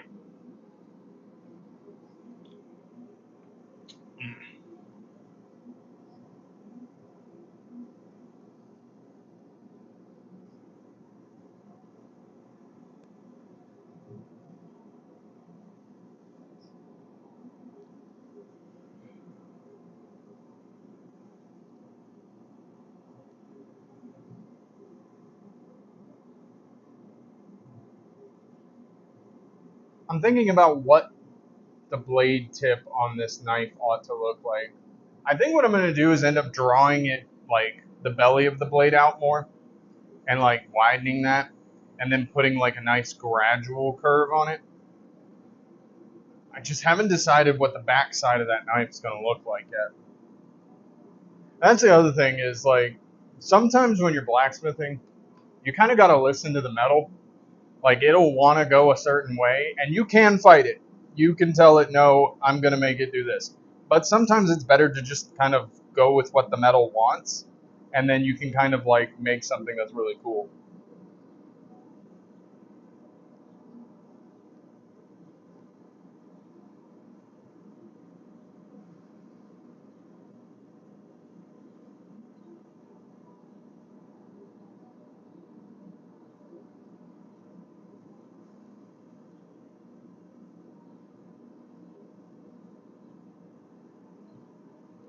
It's about that time.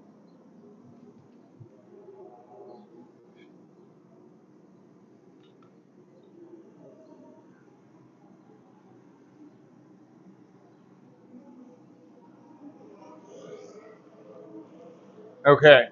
Oh,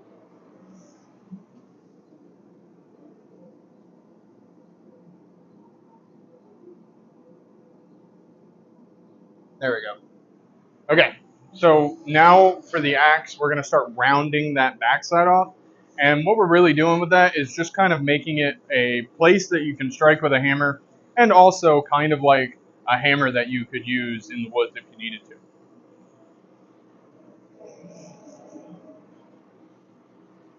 So we've got a little bit of evening out to do, as you can kind of see there, how it's like overhanging. There's a couple of ways to do that, but I don't want to mess up the front of the blade since I already did that. So I'm just going to do it this way. And I think I'm going to round it.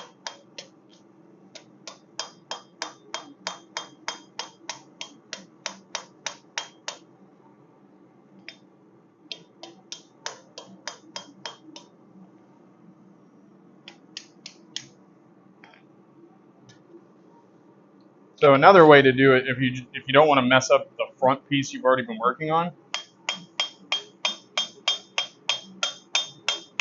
is you can just bang it into stuff. That works too.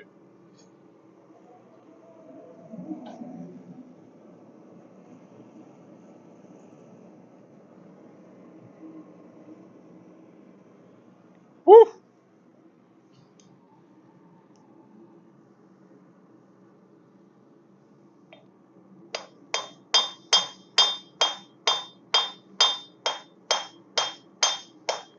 So like I said, what we're doing right now is just kind of moving the metal from the back side of the blade to the front to give us that nice belly of the blade. And it's already giving us kind of like a clip point here based on like the actual shape that it was before. So what I might do is straighten this back and then let this just become like a wide belly, really long tip.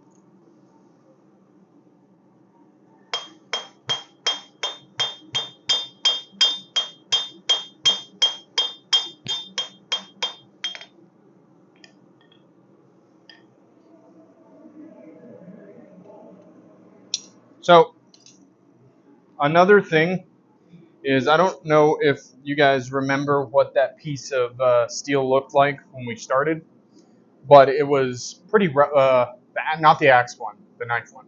It was pretty rusted. That really doesn't matter that much.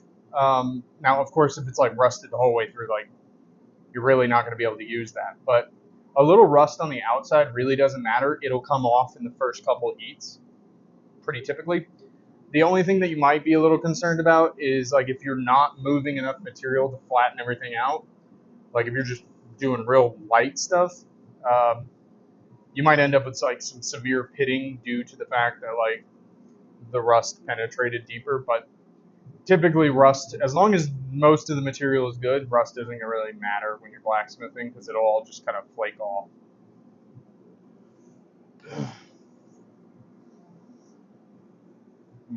Coffee.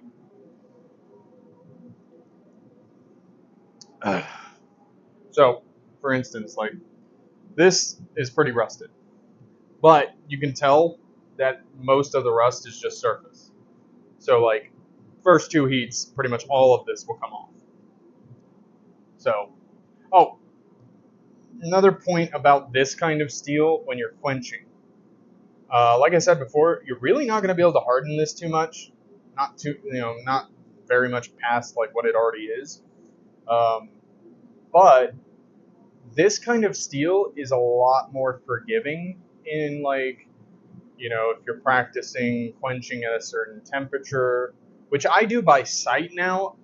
Before, yeah, behind me I have it's like a little laser that tells, it's a laser thermometer. Basically, it tells you like how hot the forge is, how hot the piece of steel is.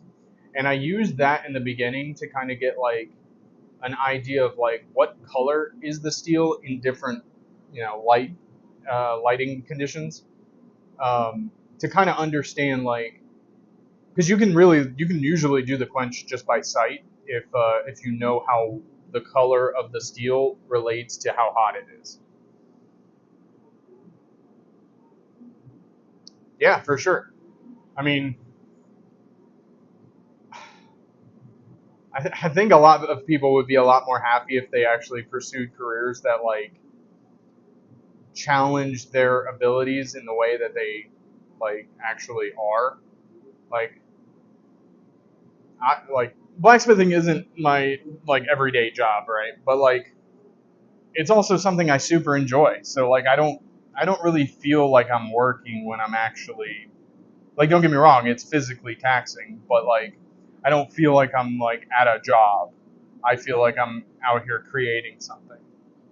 Um, I think people just also need to like make more things. Like, I think everyone should at some point do something where they made something, and they actually like gave their best effort, because it's an interesting feeling to look at something and be like, on this day I made this thing. That is where my time went, and you have like a physical representation of that. Independent. Yeah. I mean, I'm assuming based on those comments, you enjoy your job as a welder, right?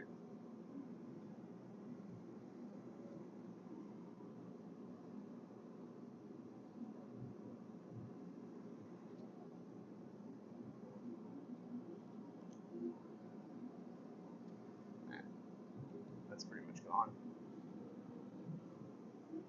All right.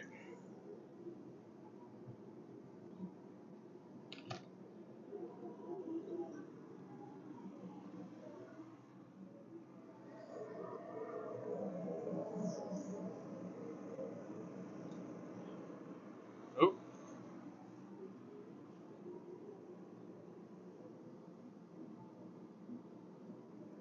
almost forgot to change that back. I'll put that down there first. All right.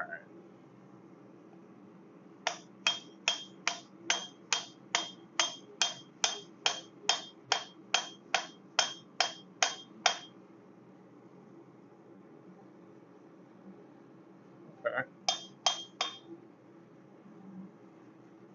Okay. So we've upset it a little bit. We've gotten it kind of flatter, and now we can just kind of continue rounding this edge.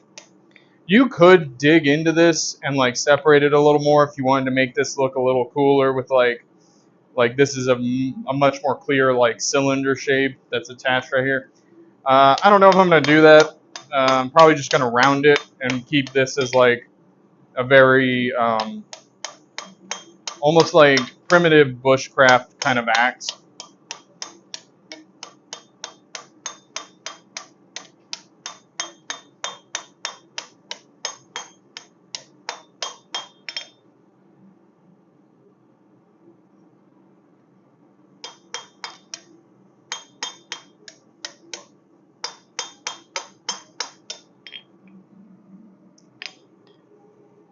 Okay.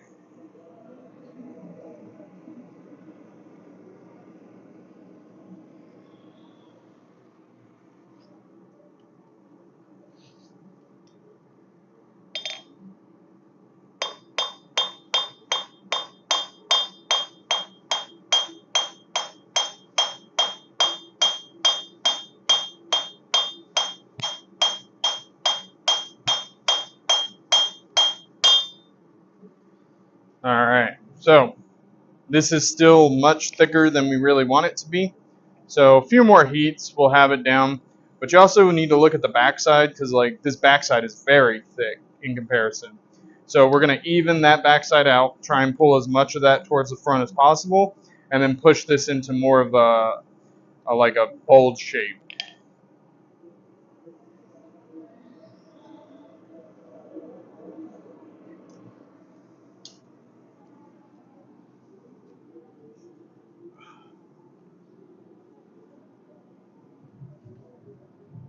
Actually, I'm gonna move some of this stuff out of the way because I think my laptop is starting to heat up a little bit. So I'm gonna go ahead.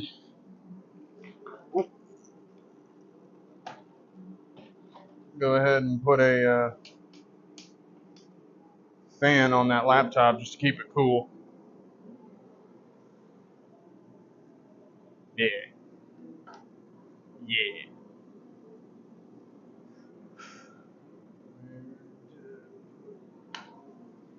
It's always somewhere else.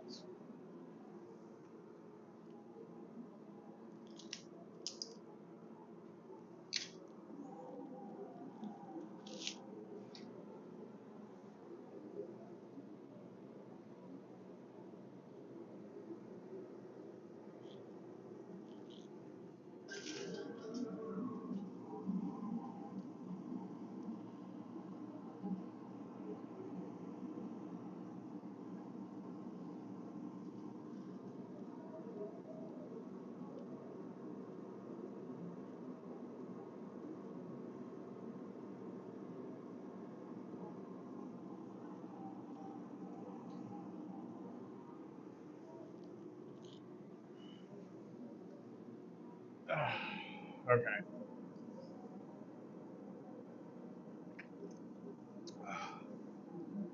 So yeah. So are there any questions so far on what we're doing with these projects? Because I do realize that I know what I'm talking about.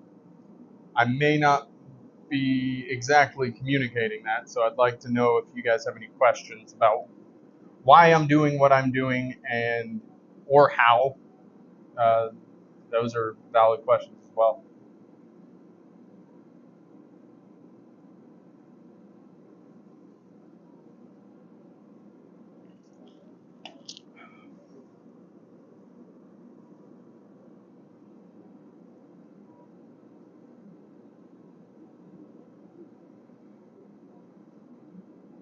But yeah, when it comes to like steel, I would say my two favorite steels to work with are, of course, at the top, 5160 spring steel, because that stuff is just freaking awesome.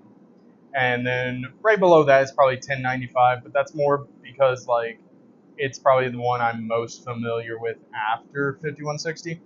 Although most like that knife I made the other day, that one is 1095. So, and it is a good steel as long as like you get it from a decent manufacturer or whatever. It works pretty well. Okay, sorry, just getting paranoid about the audio because we've been going for a little over 2 hours, so I expect that this thing will start to die within the next hour or so.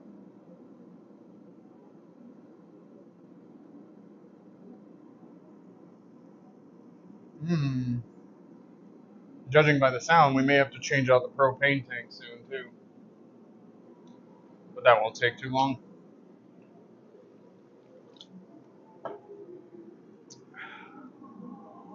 All right, I'm ready to go for another heat.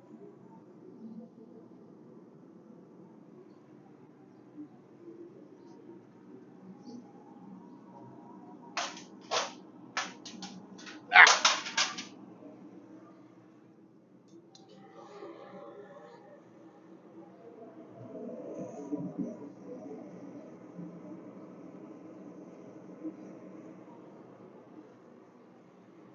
okay.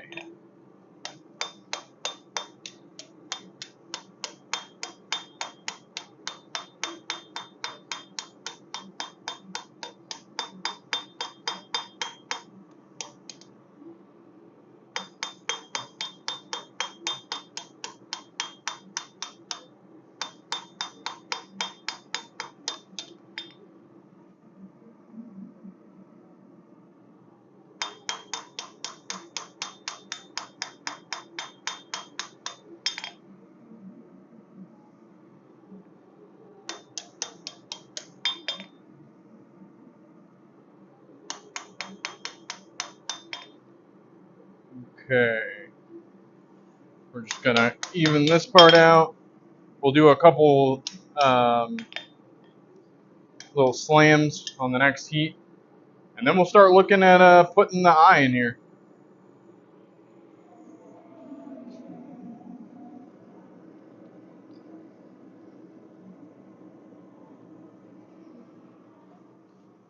Oh yeah, that's looking good.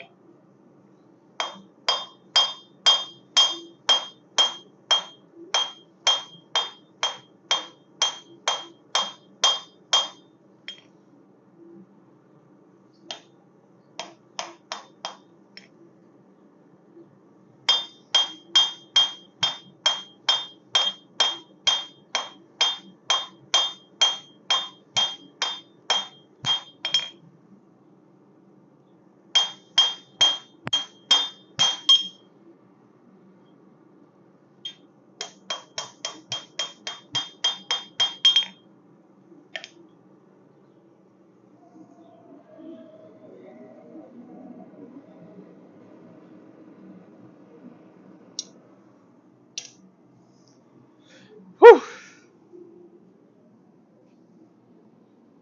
Ugh.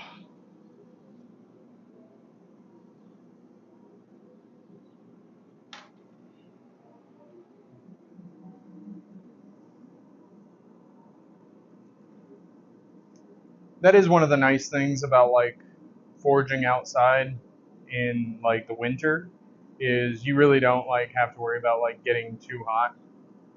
But yeah. Also, I wouldn't have to worry about my computer overheating. Although it really doesn't get that cold here, so I think if it were like snowing or freezing, I would be like, nah. Yeah. I mean, I love it. I love being here. I love living here. So, but I was also born here, so like I'm a little bit biased, you know. And I've only been to a few other countries, but a lot of those were pretty chill too. So, I mean,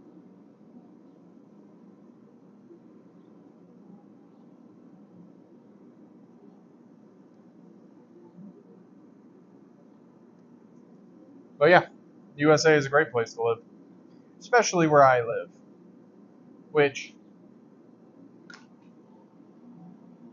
is the greatest state in the United States.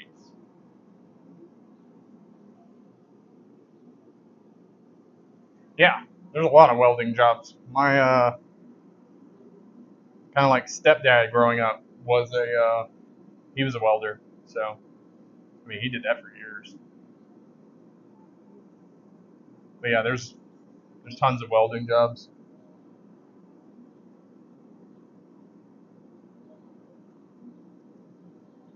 But yeah, for those who didn't get the reference of this flag, that's the Texas state flag. Texas is the best state. I will hear no arguments.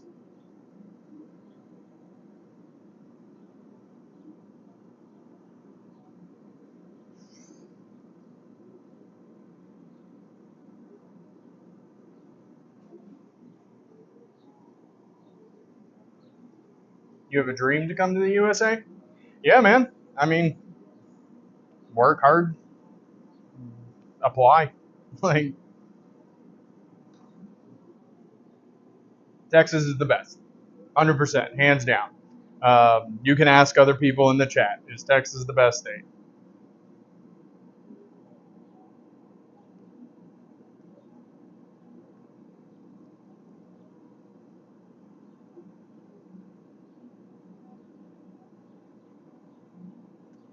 Again, though, I'm from Texas, so of course I prefer my home.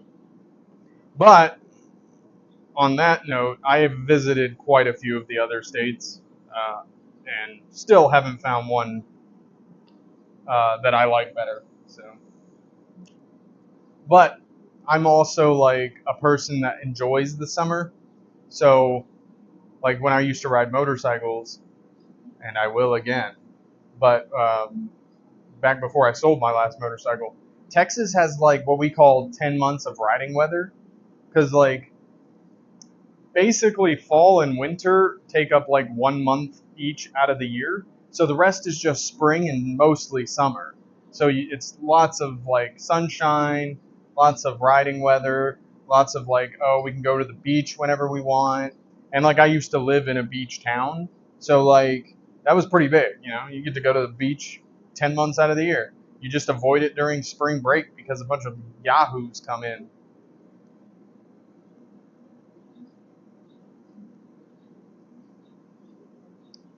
And some Texas beaches are nice, some not so much.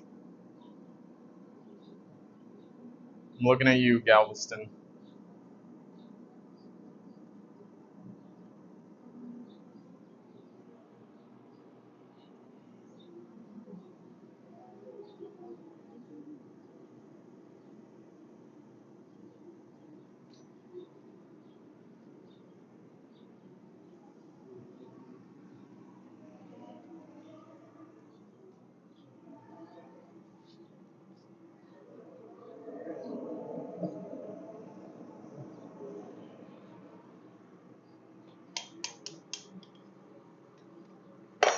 Whoops.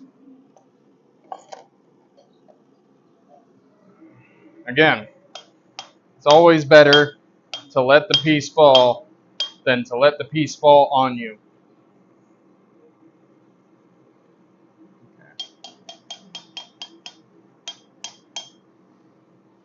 Nice. Okay, now we got ourselves a nice flat edge to use as either a hammer or to hammer it on. Everything else looks like it's lined up almost. Almost. A little bit more we got to do with this.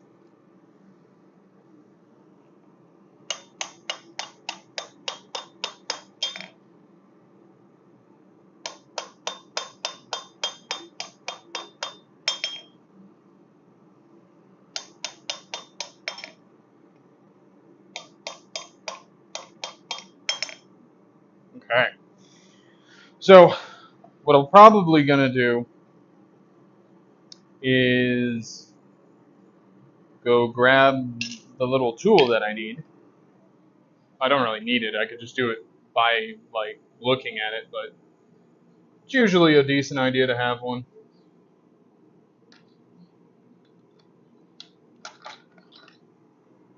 Okay. So, we've got our little tool. And all this is really going to do is make like a mark where I want to start the eye.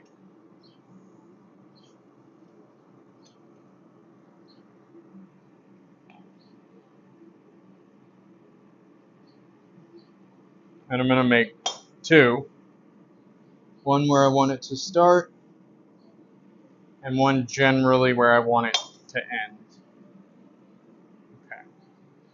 It's a little lopsided, but whatever. We'll work with it. So, I highly doubt you're going to be able to see it on camera, but what I did was I put like a couple of dimples in there, and that's just to keep me on target for what I'm trying to do.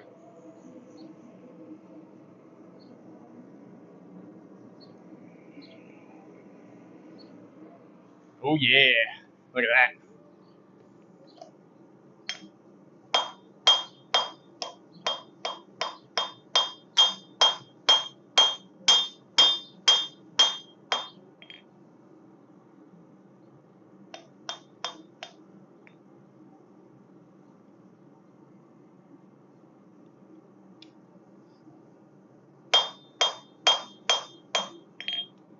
Okay, so on the next heat, we're going to switch from this hammer over to the other one because we want to start spreading things out.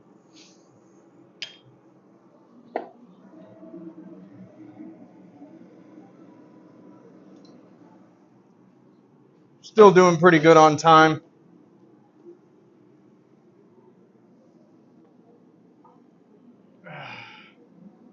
We're still doing pretty good on time. Oh, that's what I need. Where did I put that?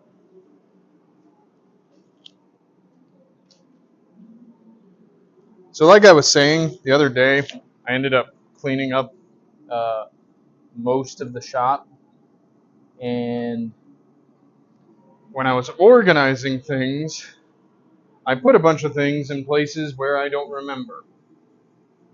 So probably not the best organizational strategy, but it's what we're working with. Hmm.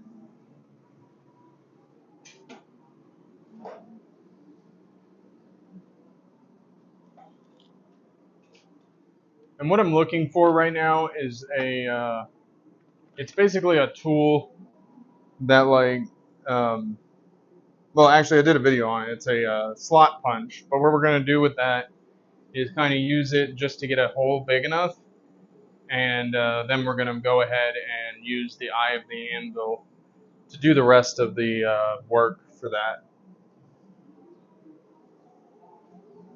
If I can ever find it. And I mean, if I can't, I can always use the hot cut tool, but I would really rather prefer using the tool for what it's used for. Hmm. We have a workaround. This can also do this. And since I actually don't care about this piece of metal, we can try to use this to kind of like hammer a hole that we can actually take over to the anvil to work until I can find that tool. It's right there.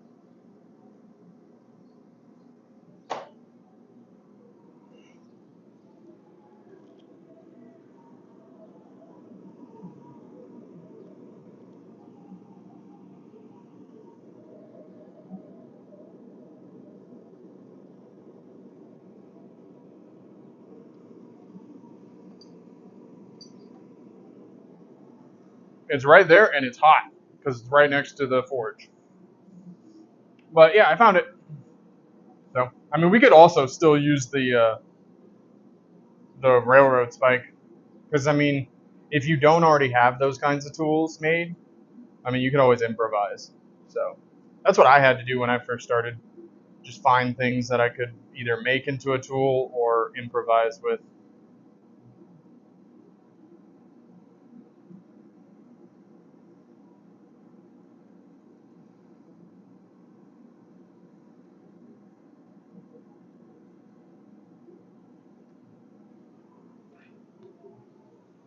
All right, she should be ready. So let's go ahead and head back over to the forge. Just making sure, yeah. I think we are going to use this just because I want to try it.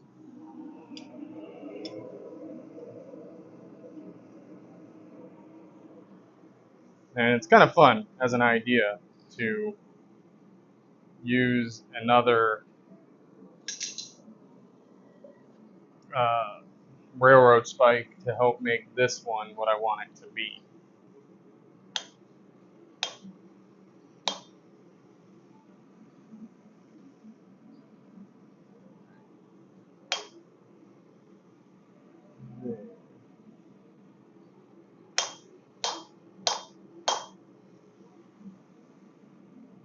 Oh, wow, yeah, okay.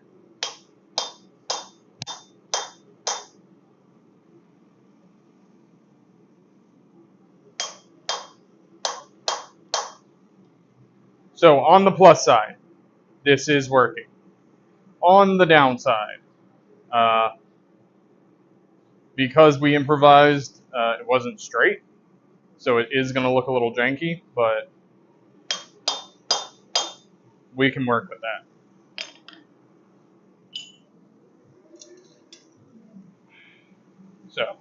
So you guys get a better idea of what I'm doing up here. Just driving that wedge down in there, it's going to separate that metal, and then when we get to the other side, we'll bust out the rest of it. We'll take it over to the horn of the anvil, and we'll start slowly, like, widening it so that we can get whatever kind of handle or whatever we want in there.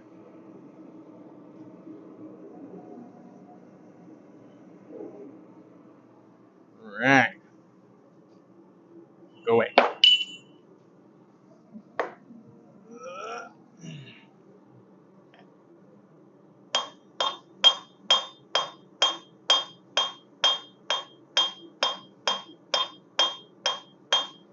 So because this is already starting to get to the thinness I want, I'm going to be real gentle with this hammer, because what it does is essentially like it spreads everything in all directions because it's rounded.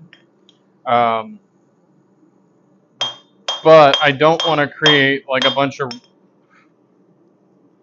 really deep valleys or anything, just because like if you're trying to grind that out later, it's gonna look kind of bad, and you're gonna have to do a lot of grinding to get it out.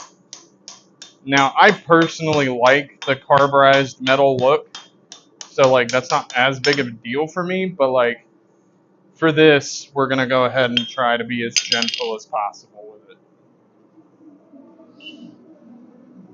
That needs to go further in there. There we go. All right.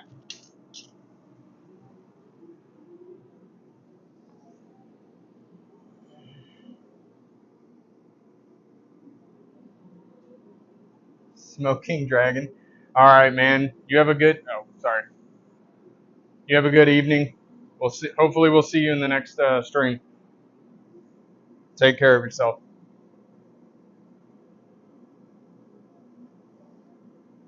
And good luck on your dream for coming to America, man.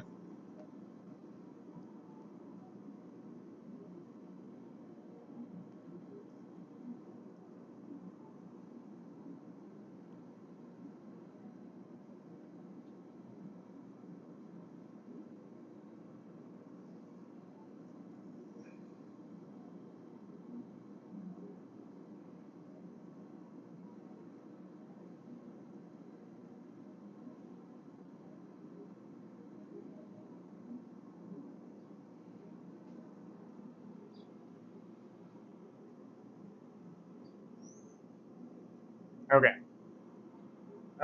Oh,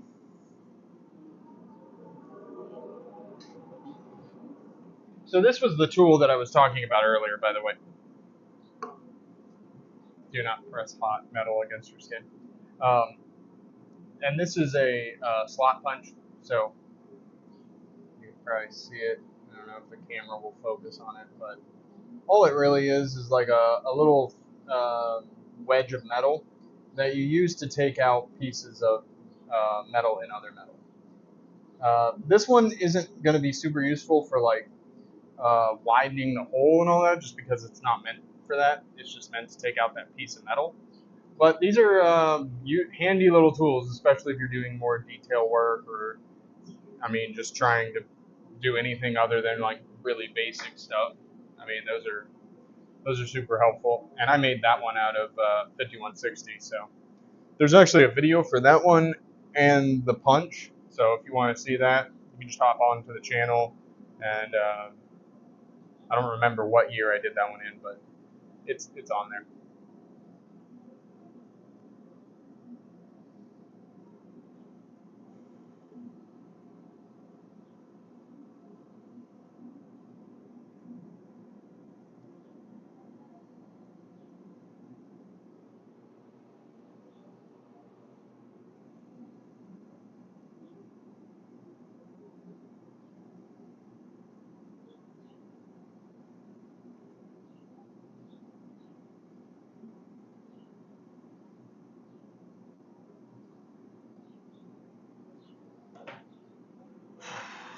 Man.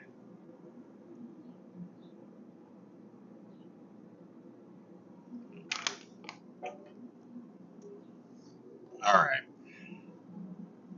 back to it.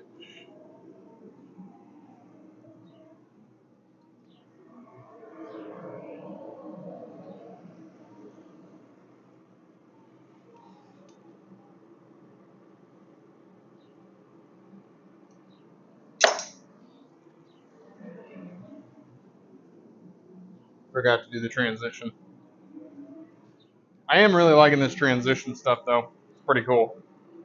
I don't have to maneuver a bunch of cameras around every time I want to show y'all something different.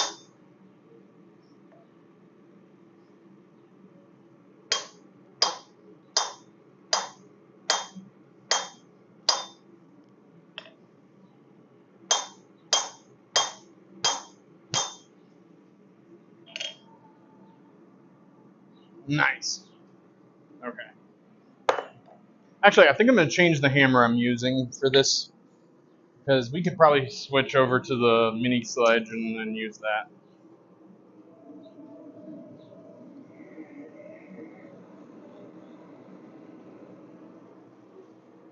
Alright.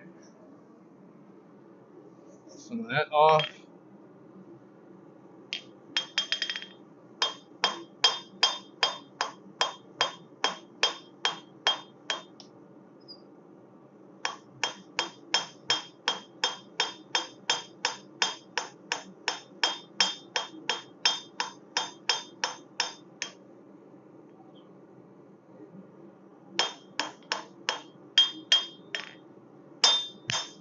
Another thing to remember is when you're using that hammer, you're going to want to like go back and kind of flatten things out pretty often, just so that like you don't lose track and have like really deep valleys and stuff in your work, kind of like what I was talking about earlier.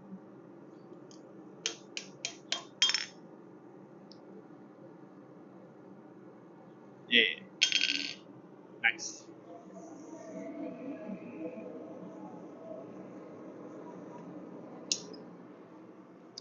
Okay. So we're going to use that. And I may only use this for one, I don't know. Sometimes this one is a little unwieldy, so I don't always like to use it.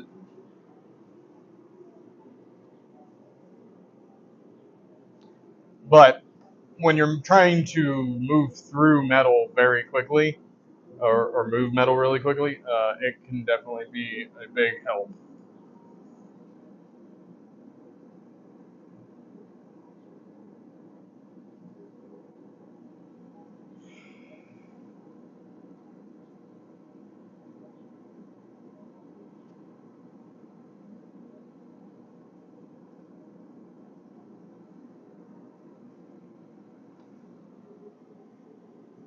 Oh yeah?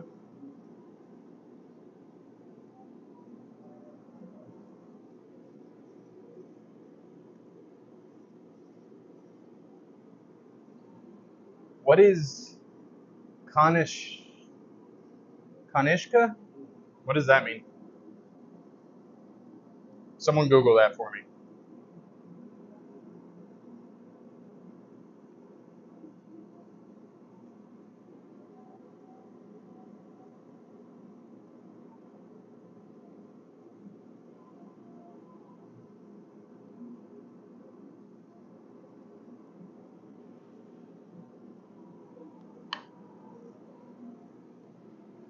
But hello, honey.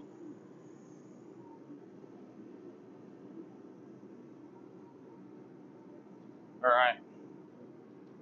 I think I am gonna do the quench for this piece today. Kind of want to get that one done. All right. Let's do this. Oh.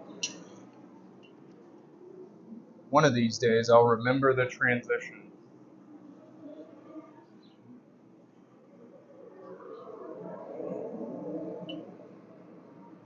All right.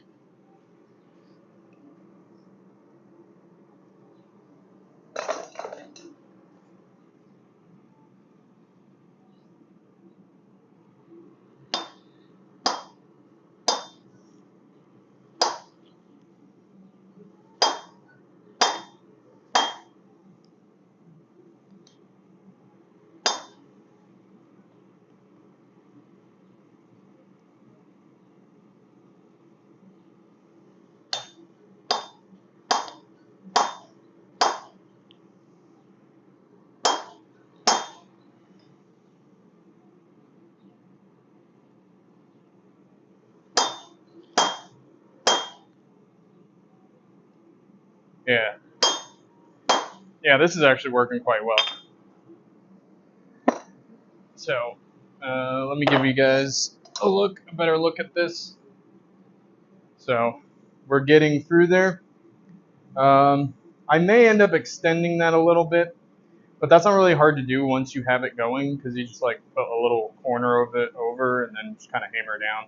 You're moving less material, so it goes a lot faster. But notice, we're starting to get this bow.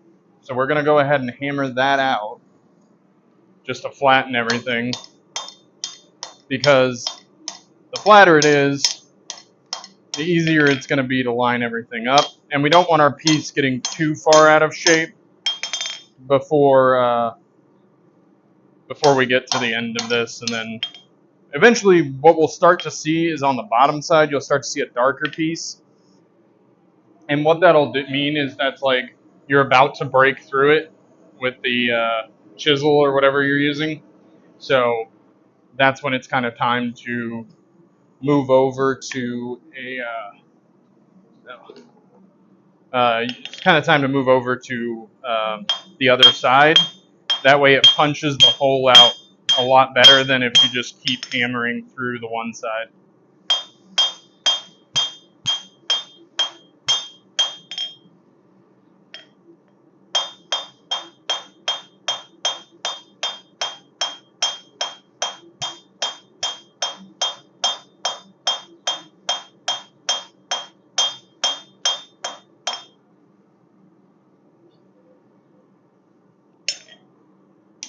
And then we just come back to the other side and gently even everything out. Yeah, okay. I'm kind of liking it. We're definitely gonna make some adjustments, but kind of liking it. I don't know if I want to keep that end piece the way it is though. I might make that like come off like kind of a little horn on the end. Haven't decided yet. We'll make that choice later.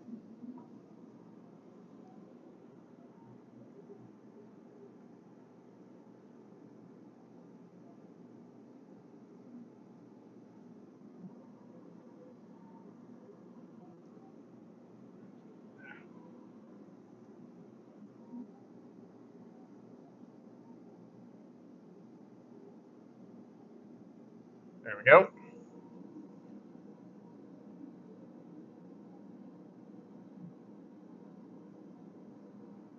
Yeah, thanks. Which piece so far are you liking better, the axe or the knife?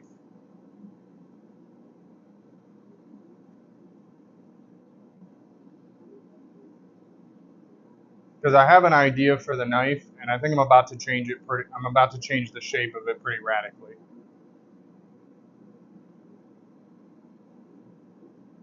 just because I think it'll look cooler.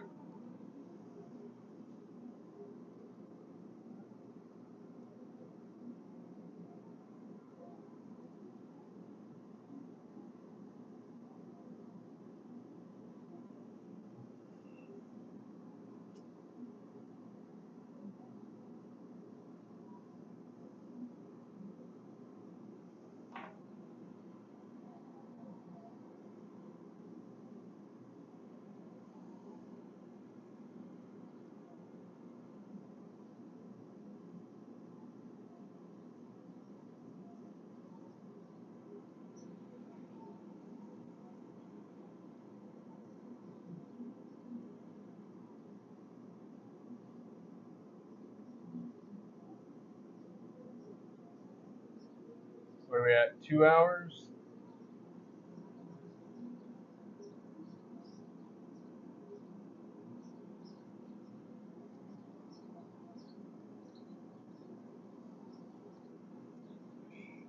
How's the stream? Everything still looking and sounding good?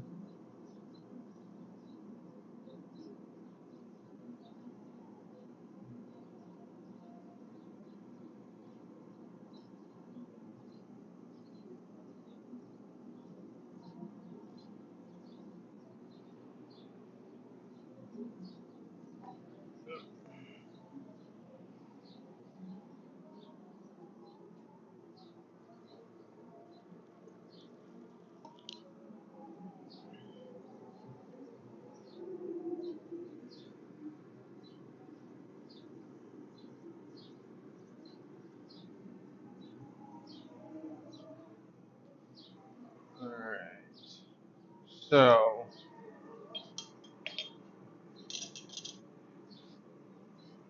let's go back to this hammer.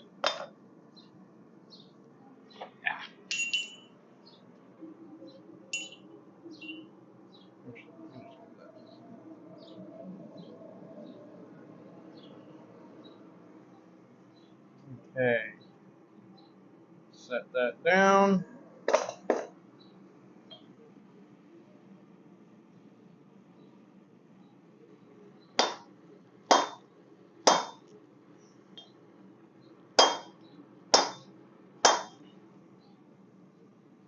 Okay. Nope. There we go.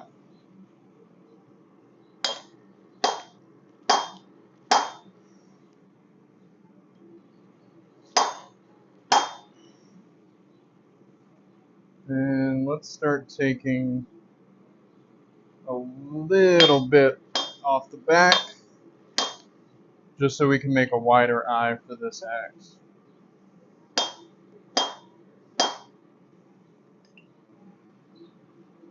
Okay. Pretty good. The other thing I think we're going to do is once we get it over here and we get it rounded, I'm probably also going to try to draw this material on the sides out to give us like a wider side. And I mean, you don't have to do that, but if you want to put like a pin in it or something, it helps a little bit because it gives you more area to work with.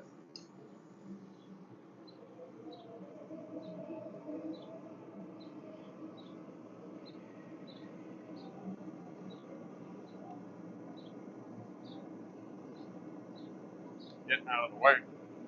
Okay.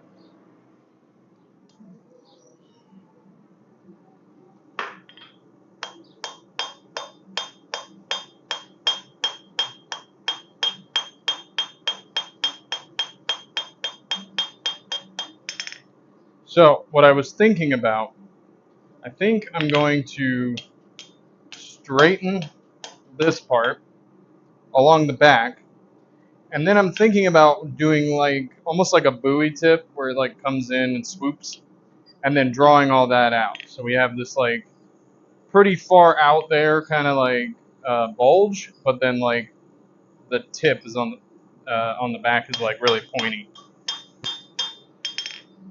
That's what I'm thinking right now.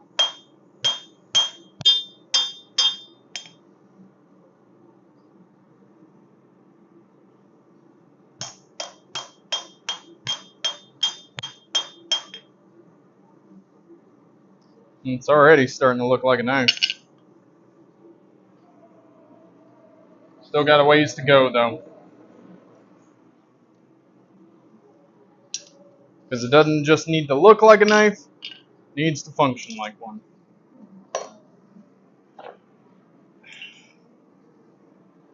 Just set everything up for the next heat. Woo! Alright.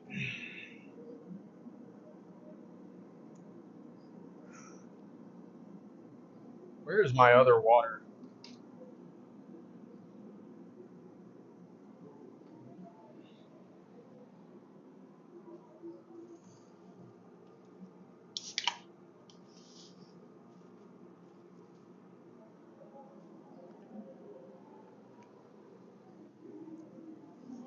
Whew.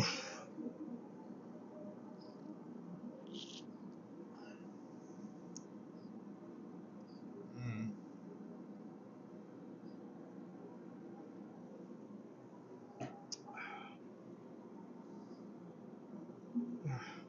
Okay.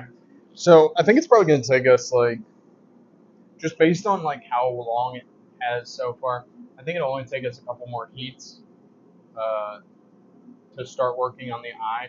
But like what I was saying is, right now that eye, the material on the side is thick, but it's uh, like small. It's not very wide.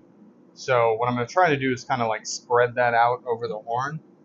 Um, and then if I wanted to put a pin through that, it would be a lot easier.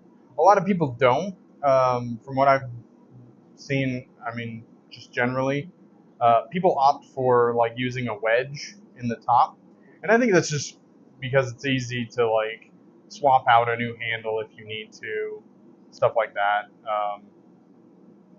Plus, you really don't have to like work metal in that sense. All you really have to do is know how to like do woodwork. So, but yeah, that's the plan for now. And then I think I am going to try to make that little swoop on the end of the knife tip. I just like that, and I'm going to try to make it like a bit wider. I should still have enough material to do that. But I am getting to the point rapidly where I'm going to need to start evening all of that out. For this, I probably won't do like a full polished, like shine up or anything, but I will probably, well, I mean, I'm definitely going to sharpen it. That's, of course. Um, but yeah, I don't think I'm going to make it like super polished.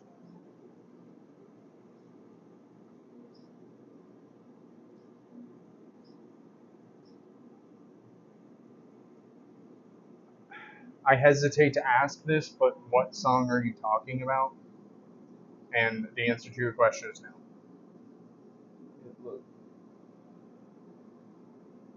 Okay, so y'all like the rugged look as well? Cool. Good, because so do I.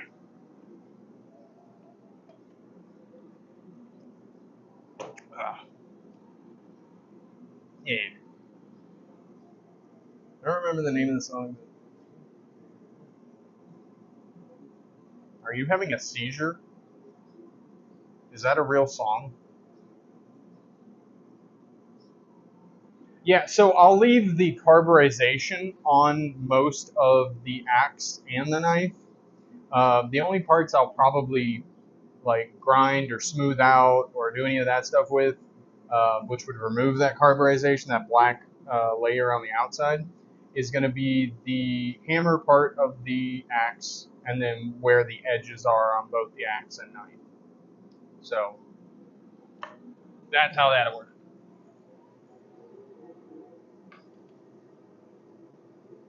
Back to the fire. Oh, wait. What? Alright. I just figured out that I can just hit the space bar. I've been like trying to like click on the thing this whole time.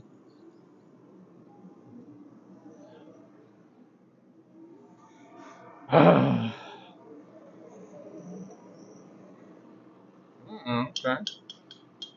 Let's get some of that slag off there before we start smashing this thing.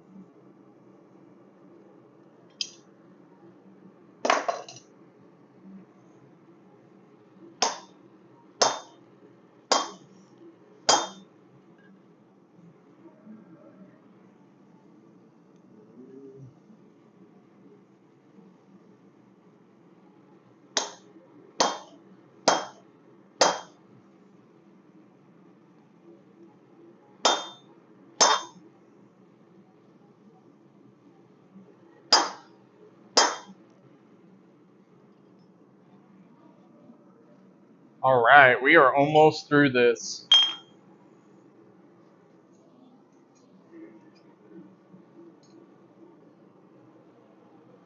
See, look, we got our little canoe right there.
Okay.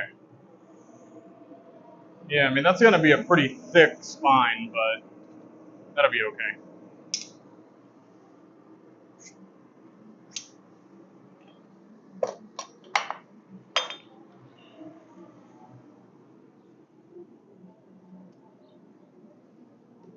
Ugh.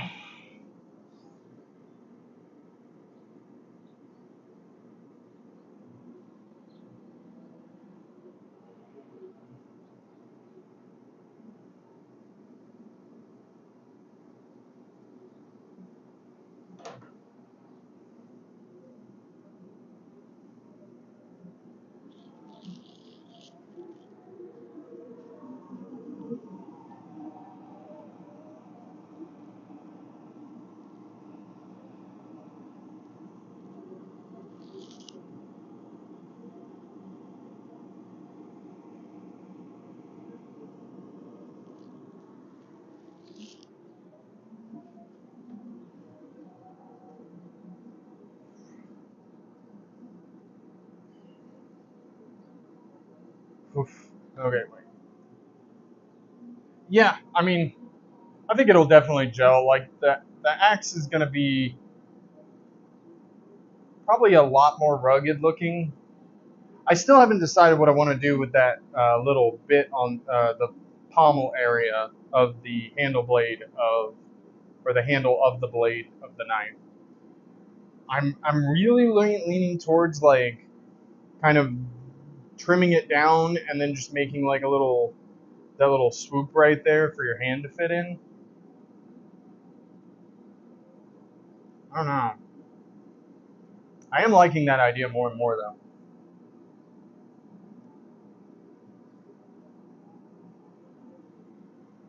But I also kind of wanted to leave that like little bit on the end just so you could really tell that it came from a railroad spike. But I don't know. I'll leave it up to you guys. Do you want me to forge a different end on it, or do you want me to leave it as is?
All right.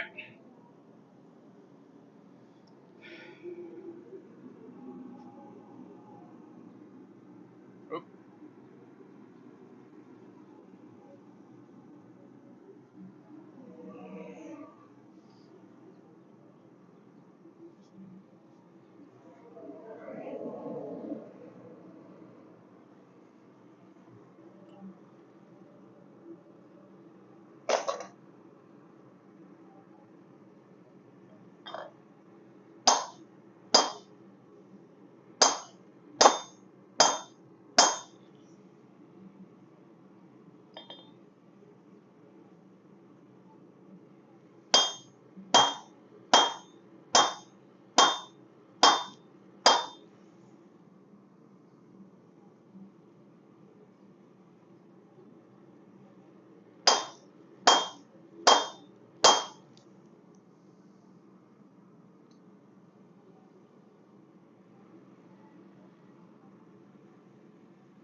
Okay.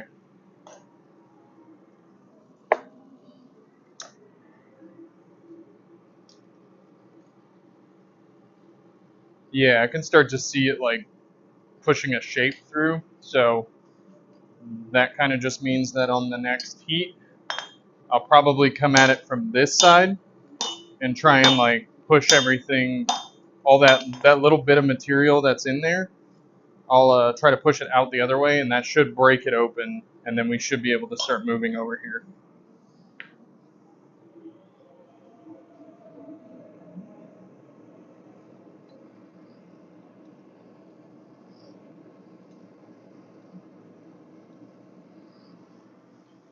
All right, get that out of here.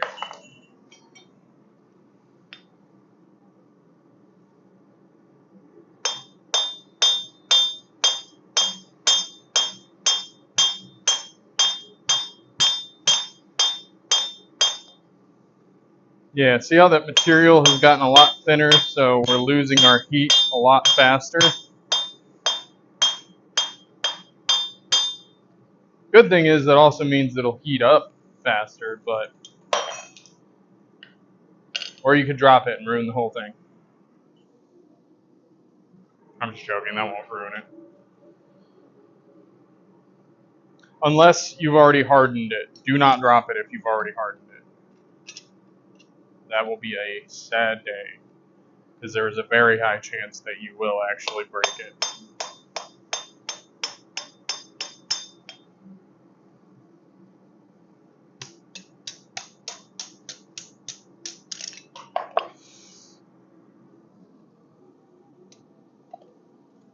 And that's why we wear closed-toed shoes in the forge.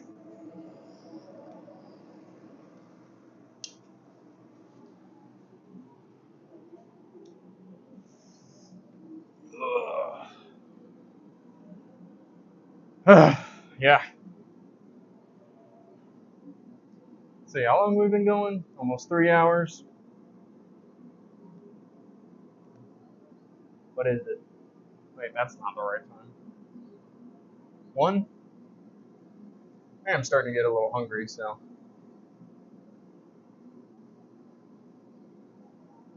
We might go to 2, and then we might head out from there. Unless I'm just not done with this knife. So.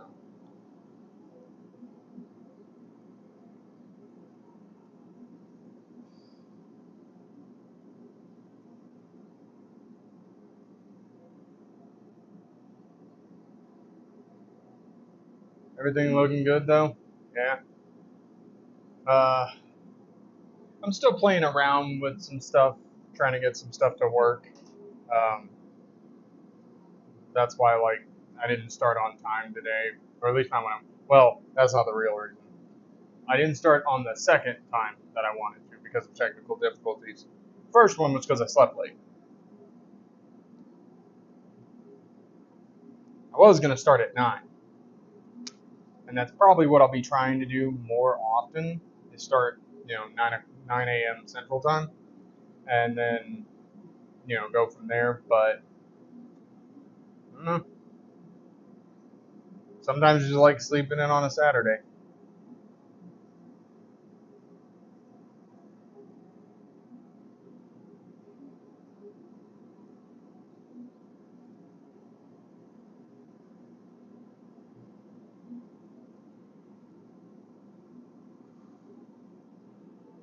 That's it for that one.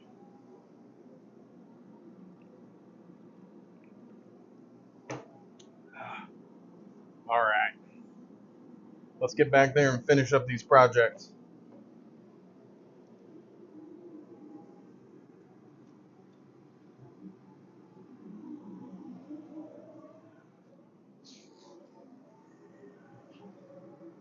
Okay.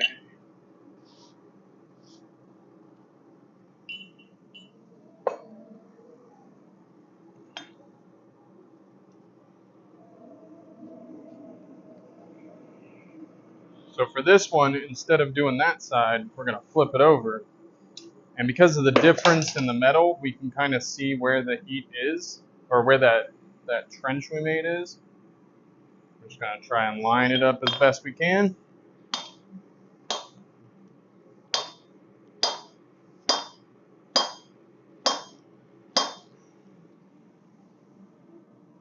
Yep, and you can see how it's already moving that bit of metal out from in there.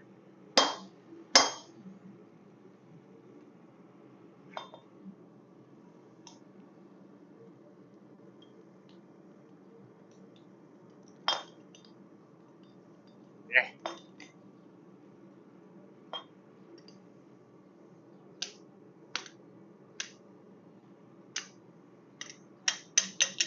All right, now we have our axe. There we go. Permanently like that.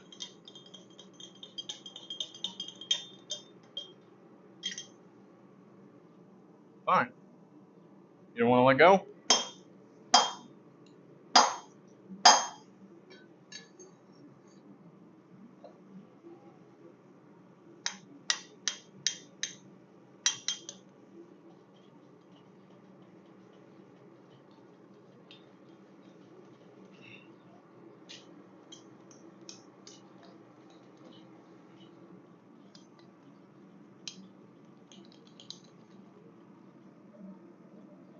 What?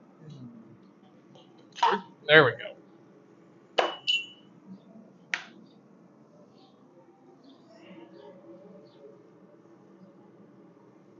Okay, so we still have a little more to do, but yeah, then we should be able to start moving this around and winding that hole.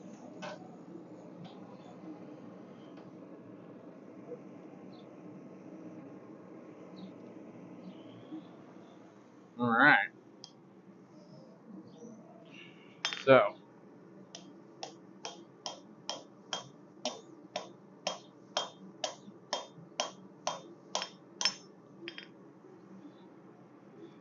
So the other thing to remember once the metal starts getting thinner is you're gonna have to like pay more attention to like keeping things in shape and stuff like that. And that's just because like the metal is gonna, especially if you're doing it like I'm doing it right now, the metal is gonna want to move in certain directions more, and you just gotta keep it from doing that.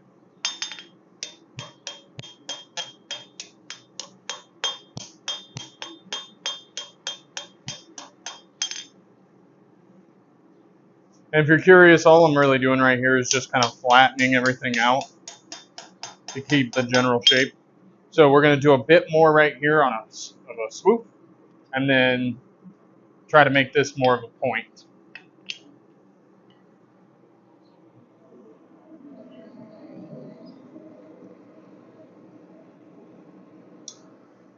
Go.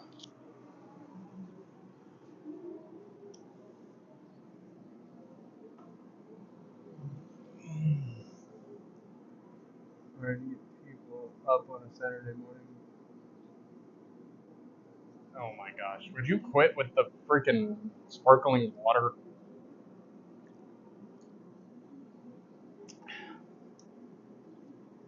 But yeah, I mean, it might be rough for some people to get up on a Saturday morning. I mean, I'm not going to fault nobody for wanting to sleep in. I certainly do sometimes. Um, but that's pretty much the best time I have for like doing this. And I mean, I could always do it like 10 a.m. to like 3 and do like a 5-hour stream. Um, it'll really depend though. I mean, we'll see how it works. If I need to adjust the time later on, I will. Um, sorry for like the wobbly screen, by the way. That's because I have a fan blowing on my laptop just because it was getting a little bit warm earlier.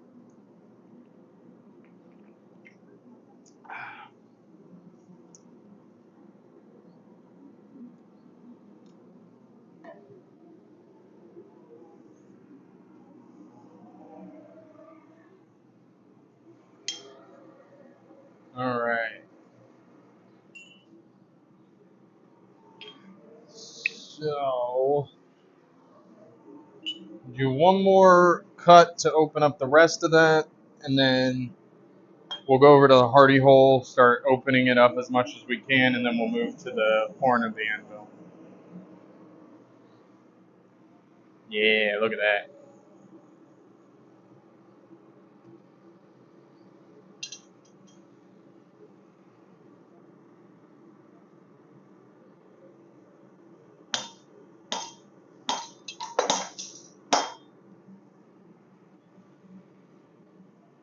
Okay.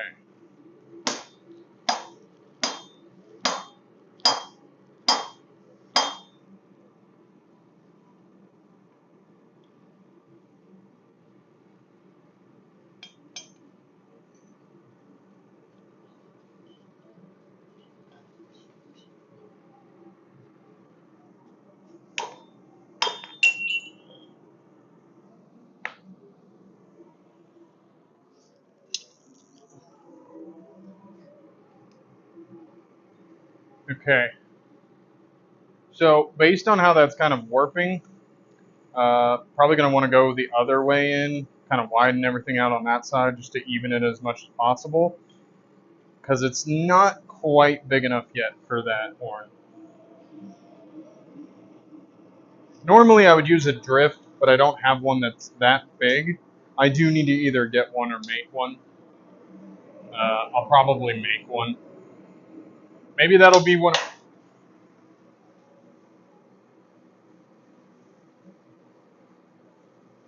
Well, at least it landed directly in the quench, so that's the thing. Mm.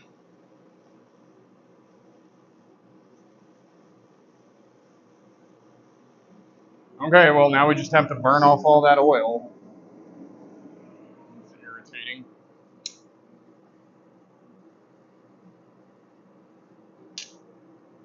So the other irritating part about that, right? Like I said earlier, water cools like 25 times faster than air. Oil is faster, I believe, than air. And the problem with that really is that like we just took most of the heat out of our project. Like I said earlier, this kind of steel is very forgiving when it comes to stuff like that. But like it's still irritating because now we have to wait longer for it to heat back up.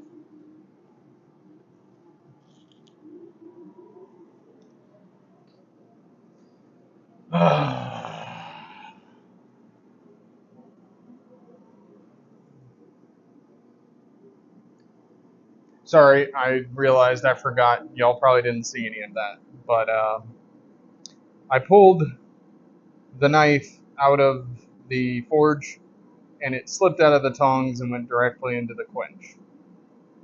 So that's what I was talking about earlier. Um, Unfortunate, but it does happen. And I mean, as for places that could have landed, I mean, the quench isn't the worst. So, like, I don't know if I'll ever show it, but like, the bottom of my anvil, like the anvil stand, is all made of wood. So like every time I drop a piece down there, there becomes like a charred picture of that piece because it burns into the wood. Um, I mean, it doesn't really do much to it, but like still, you can definitely tell I've dropped a lot of pieces there.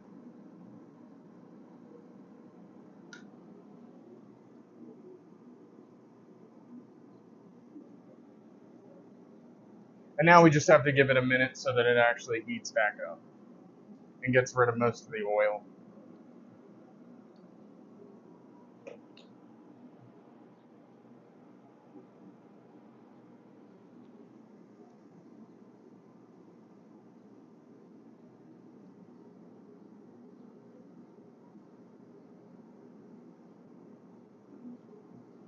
But yeah, minor setbacks.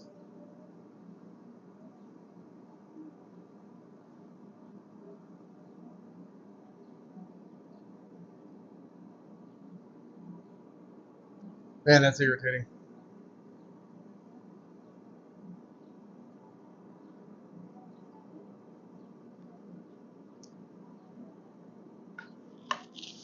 I know it's nowhere near heated back up, but oh, wait a minute. Okay, it's almost there. Tiny flesh wounds. Uh, you want to explain that comment?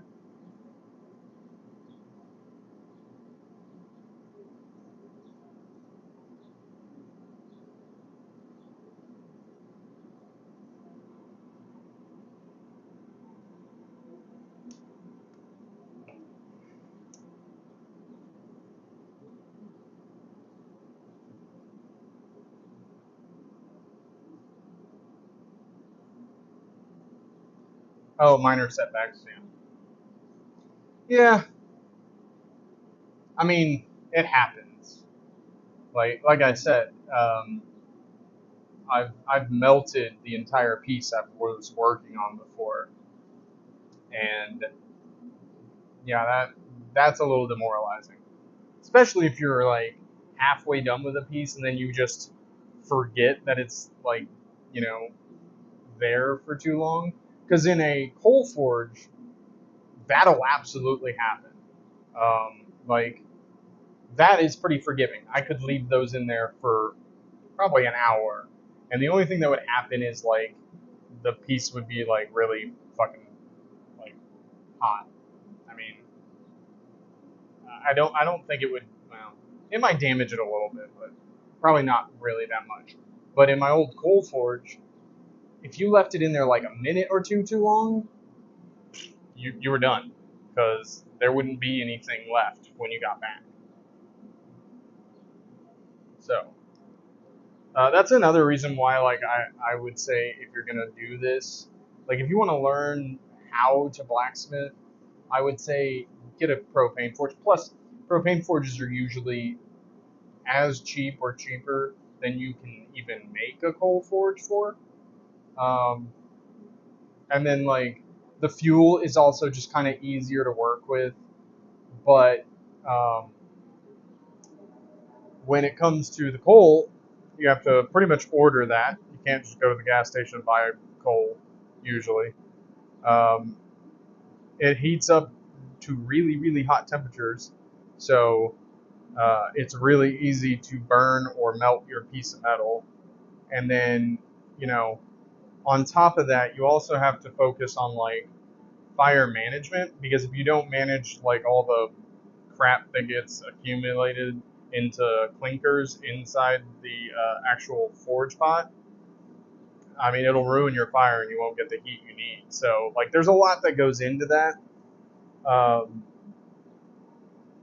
I think you should at some point learn how to use a coal forge, but like, if you're just starting out or if it's just like a hobby thing, it's really not necessary. It's a lot of extra stuff.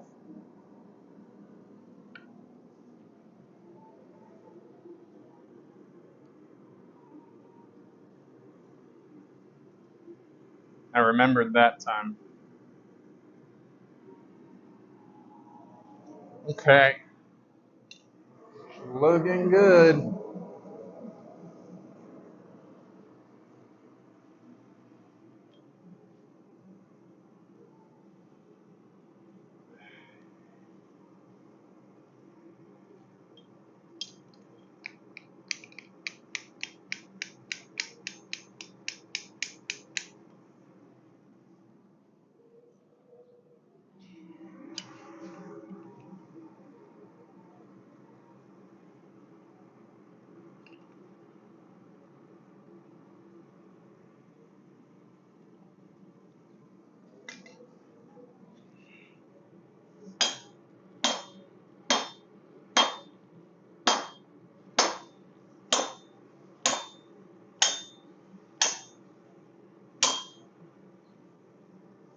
And now it's gone all the way through.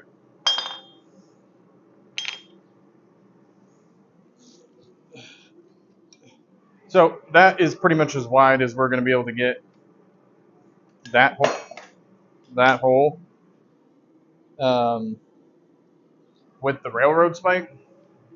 So now we're going to have to work over to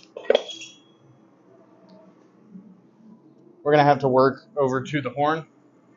Um, Actually, what we might do is stop dropping things. But what we might do is actually heat this back up, put this back in, and then forge it out a little bit with the spike in between, because that will work very similarly, and it'll make it the hole bigger so we can move over here a lot more easily. Just because like working on the very tip is kind of a huge pain in the ass.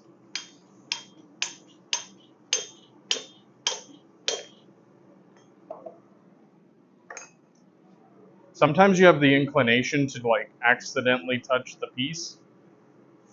Fight that inclination. It will not go well.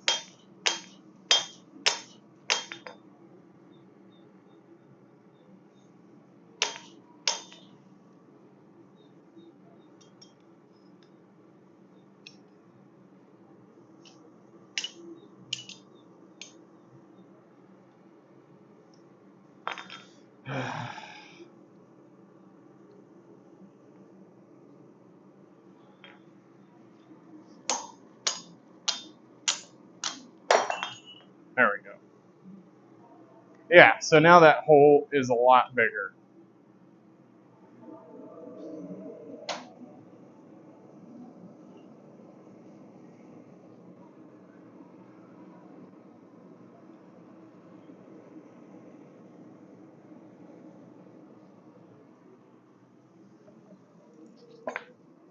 And we just kind of need to even that out.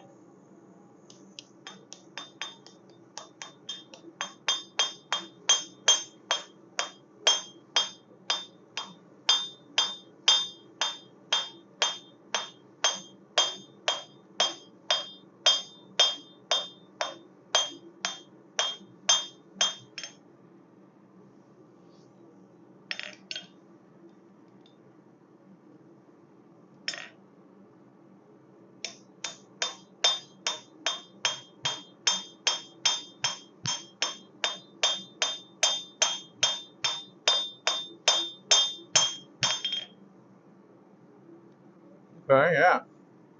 It's looking nice.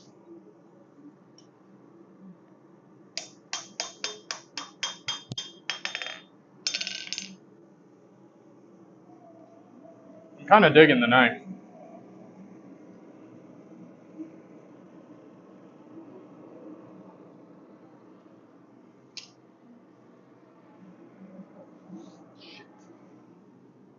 Hmm. So now the issue is that there's freaking oil all over the floor.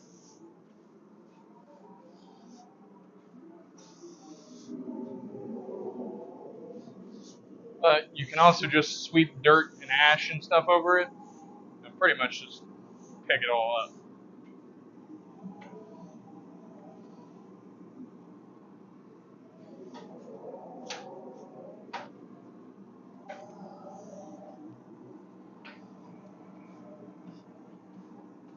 There we go.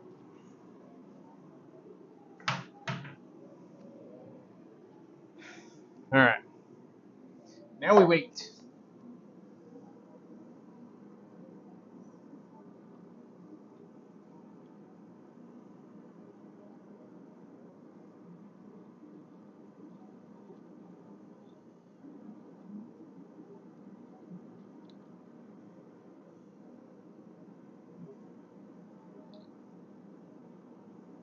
I had oil on my hand and I touched my glasses.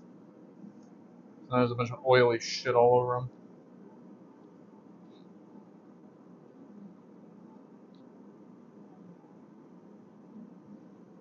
Yeah. There we go. Alright. Let's get back at it. Hopefully we won't mess it up this time.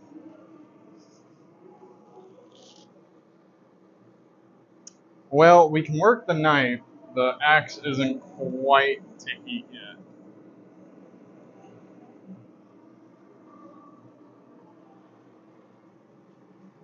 Okay, that back is a little bit twisted right here. And when you have something like that, one of the things you can do is twist your tongs in the direction that you want to change, and then just hammer on the offending side. And that'll kind of even everything out.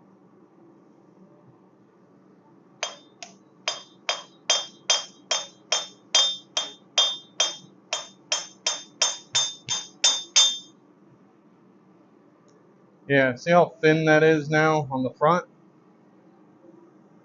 That's probably as thin as I'm going to want to get it for where the blade is going to be. But we still have a decent backside that's pretty thick. So that should work. Probably going to come in here with a wire brush and take some of this extra scale off.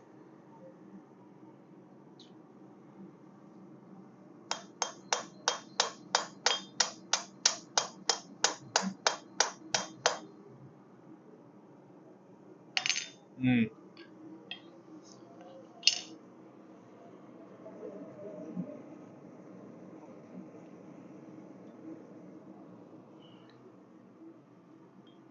Okay.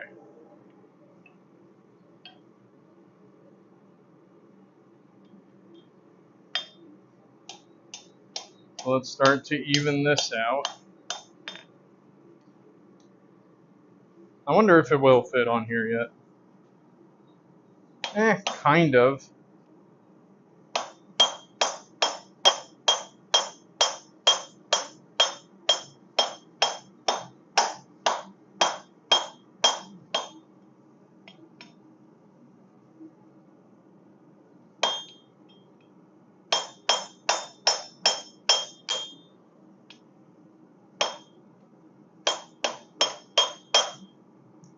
Yeah, so we're going to start widening that on either side, and then we'll be able to even that whole thing out. Because that right there is pretty twisted up. But once we start hammering it individually, it shouldn't really matter. And it should be pretty good.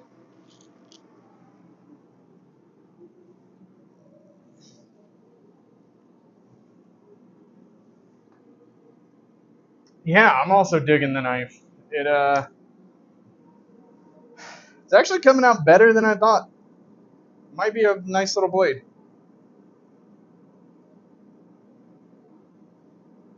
I just don't know what I'm going to do with it. Because if it doesn't come out well enough, I won't sell it. But if it does, maybe I will.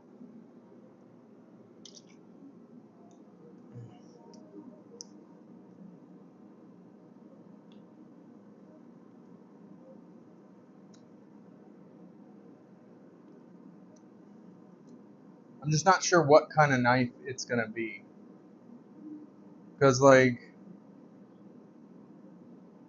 the design of a knife has a lot to do with what the knife is supposed to do. So, like a lot of skinning blades, for instance, have, like, short, wide, nice curved blades. And that's to help with the skinning process. Um, like a filleting knife is usually long and thin, or short and very thin. So I guess it could just be an all-purpose knife, like a little camp knife.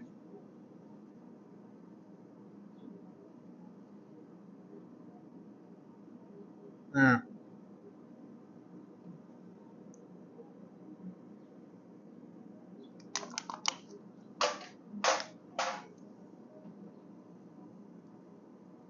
Yeah. I'm actually super happy with the way that this is holding up so far. Because, I mean, still going strong, and we're at 3 hours. And the cool thing is, like, if I ever had to do a really long stream, like if I wanted to do from start to finish a knife, like with the handle and all that, I have 2 of these, so I can probably do it.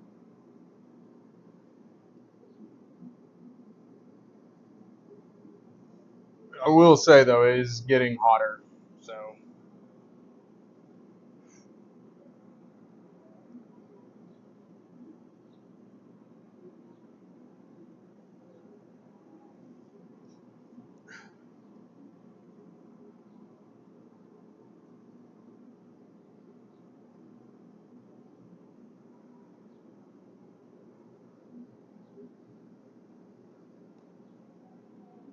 Nice.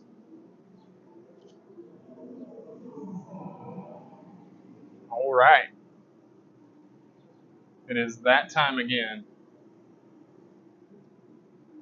Wait. Yes.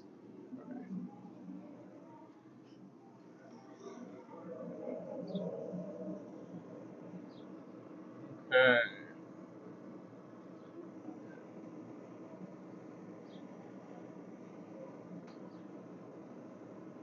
So that's the side I'm going to want to work.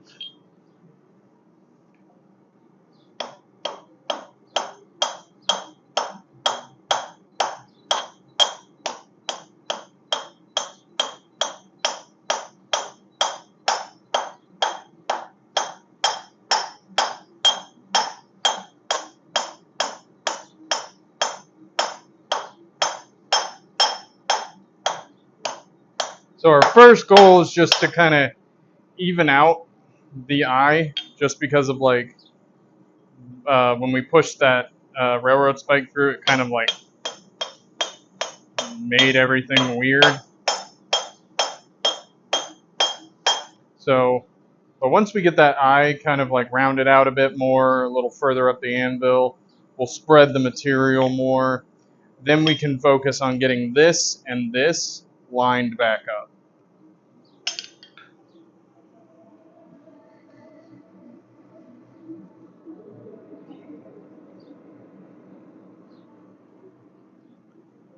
Okie dokie. Oops.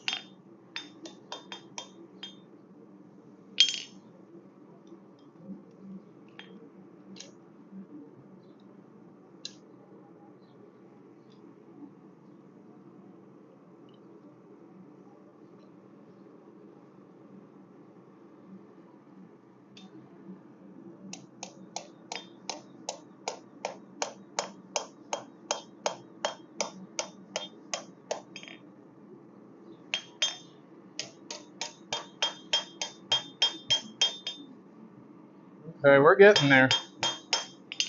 We've almost got that tip to a point.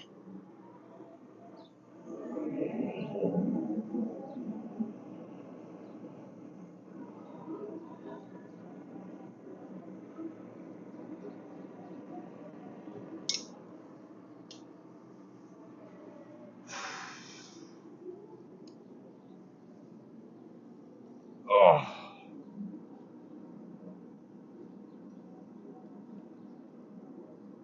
my hair is starting to come out of the man bun thing.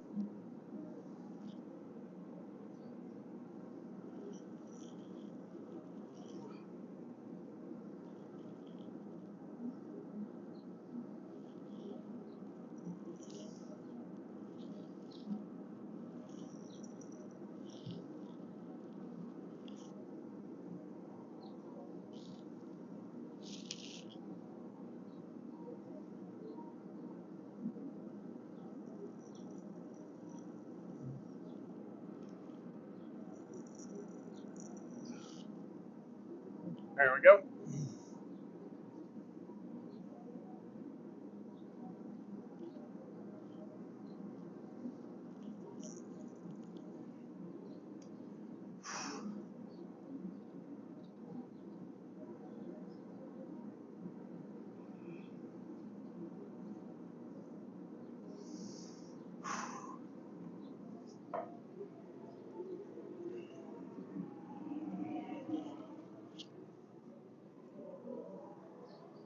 Mm-hmm. All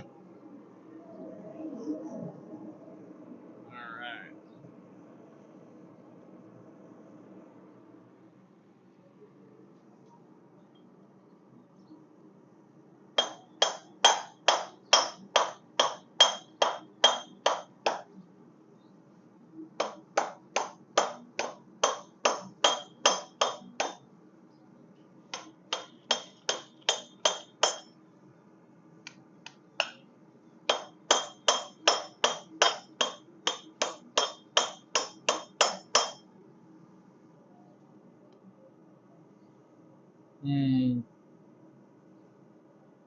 Okay.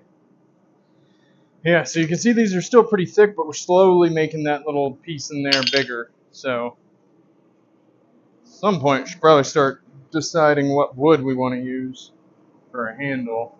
Although I think I'm going to go with, I have some like 6-foot dowel rods or something.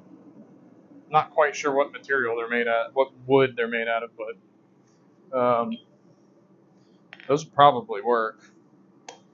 I mean, they're not going to be the greatest handle, but it's kind of like a primitive, you know, just doing a little bit of camping here and there, not like everyday thing.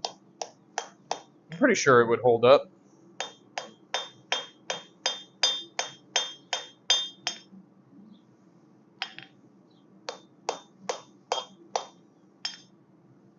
Hmm.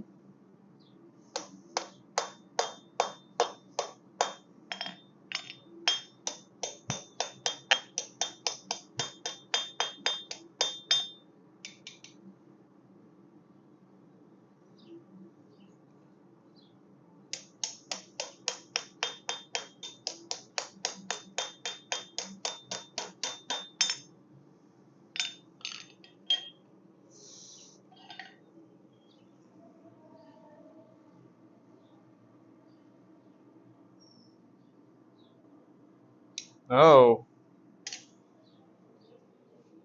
interesting. Okay. So, what's happening is we're going to have to switch out the propane here pretty soon. So, I'm going to try and get as much out of these heats as possible.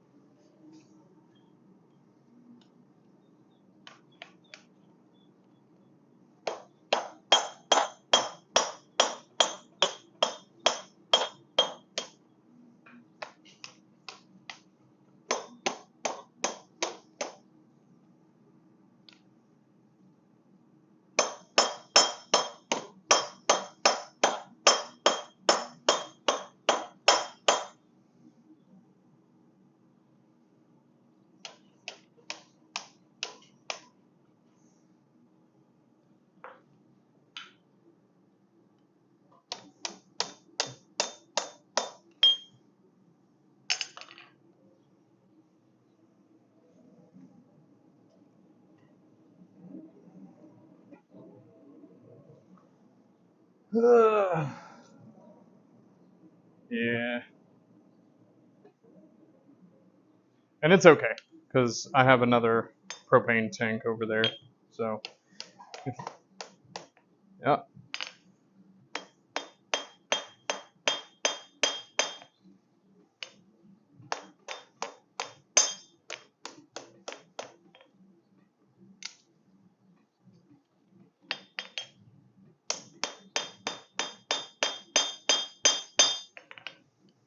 Okay. It's looking good.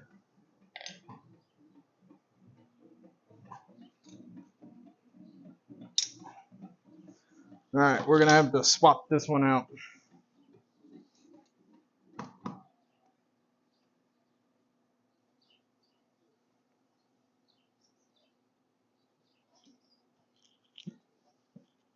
There we go.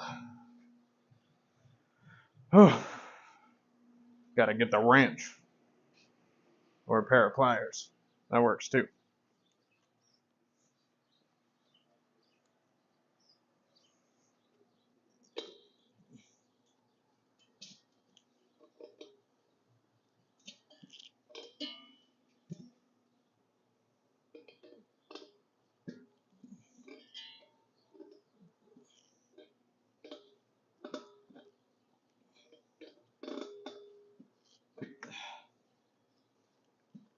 Sometimes these things can be kind of a pain in the ass to put on, but hopefully that's not what we'll have trouble with today.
Oh yeah. Okay. Seems like this might be easier than I thought.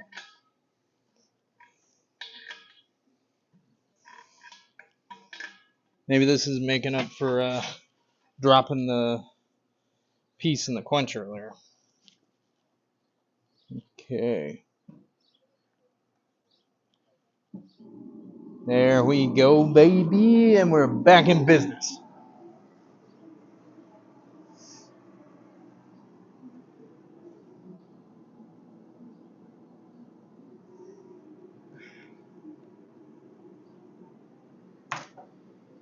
Whew. Okay, so we're gonna have to give that a couple of minutes to heat back up, but we're we're probably getting pretty close to the end of this stream. I think we're going to do another 15-20 minutes just to try and finish out these projects. And then maybe I'll do another stream on Wednesday and we'll finish up like the handle for the axe. Maybe we'll even test it on some stuff. I don't know. But we can always experiment with some handles for the other one too. I'm just not sure what I would really want to do with that, if anything.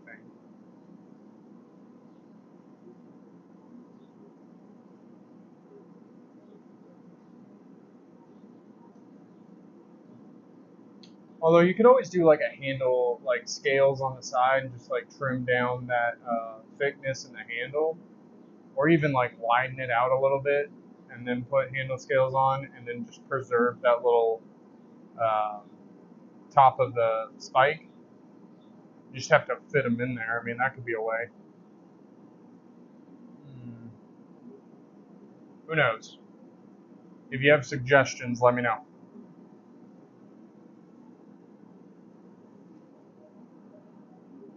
Where's my coffee? There we are. Yeah.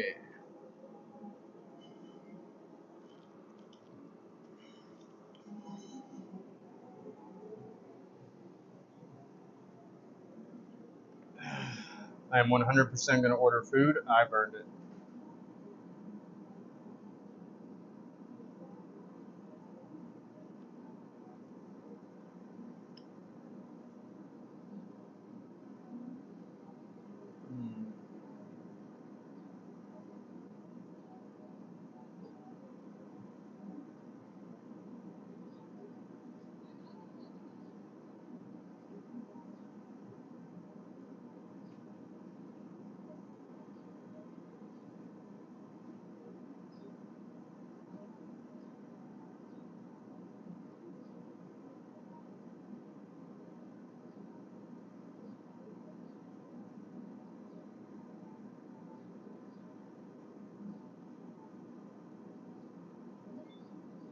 All right. Food is on the way.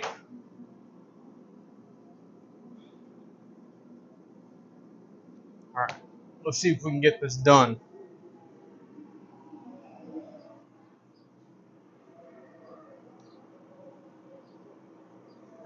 Ooh, this one's ready. Let's go.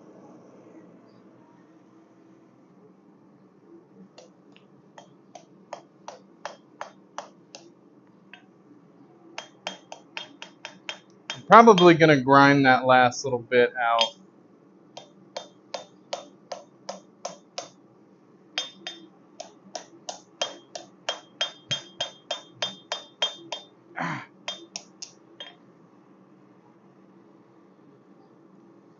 So one of the things I'll do when I'm starting to try to like finish up a project is I'll try to get as much of it on the flat of the anvil right here as possible, because you may think that you're working one like bulge out and not noticing others. So getting it as flat as possible across the entire piece is going to give you the best idea of where you actually need to work on things.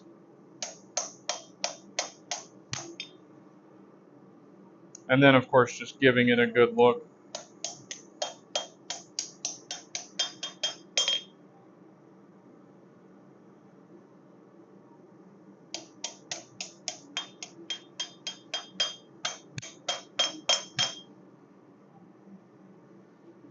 Yeah. Oh, yeah.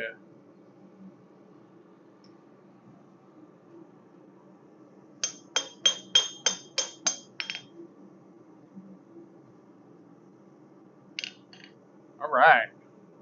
What do y'all think? Getting pretty close, I'd say.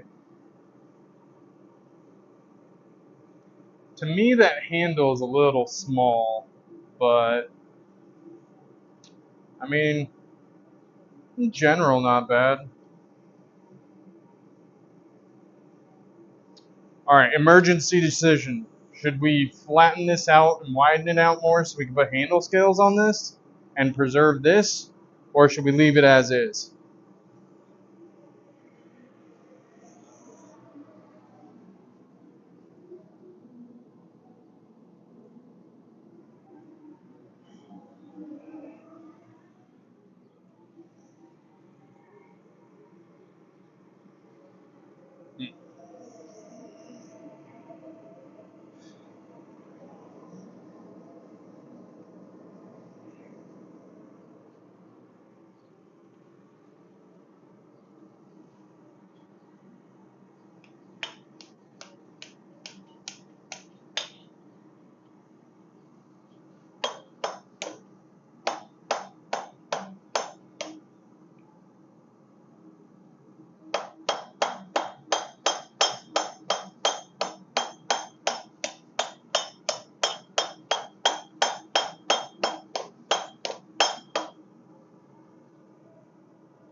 right.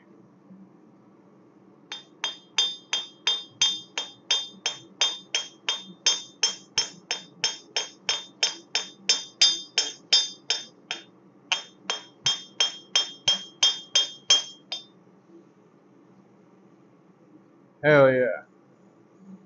Alright, so the rest of this we're going to end up doing on the grinder. We'll flatten a little bit more of this out, but we'll still leave...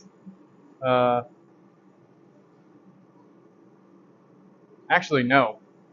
We're going to leave it rustic, and then we'll just put the edge on it, and I'll clean that tip up a little bit.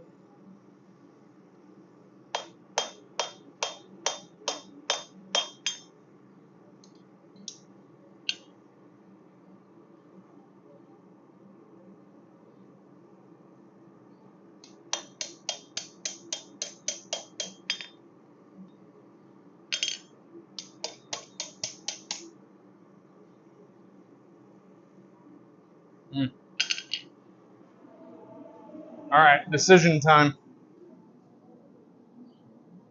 Alright, then I'm going to do what I want to do. And that means I'm going to go ahead and widen that handle a little bit. And we're going to put some handle scales on this thing.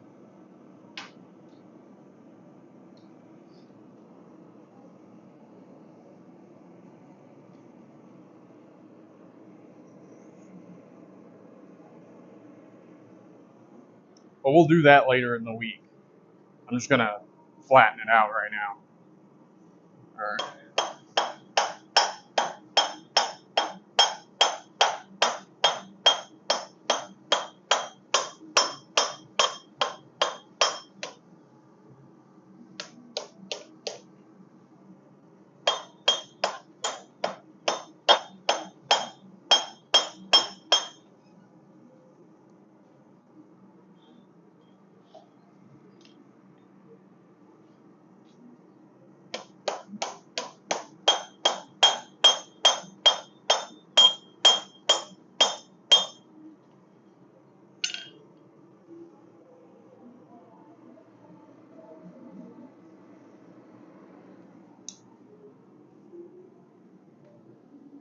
Okay, Mike is still going strong. It's pretty impressive. Okay, we got 20 minutes to wrap this up. Oh wait, we started late, didn't we?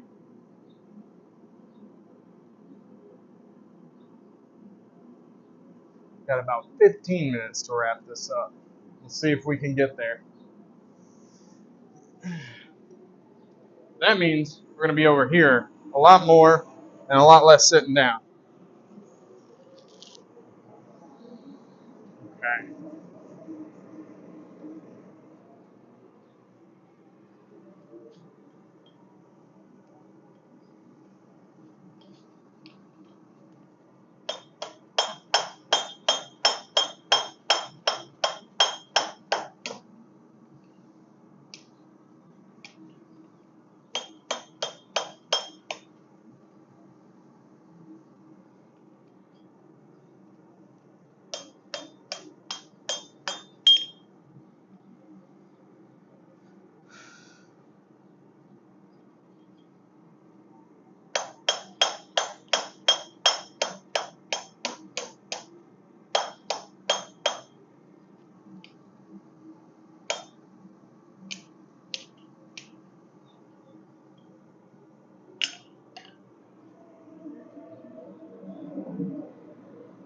Actually,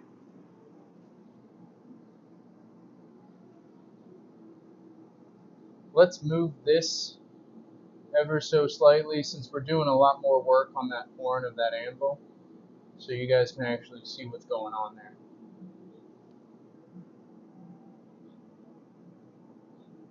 Yeah, remember the scene changes.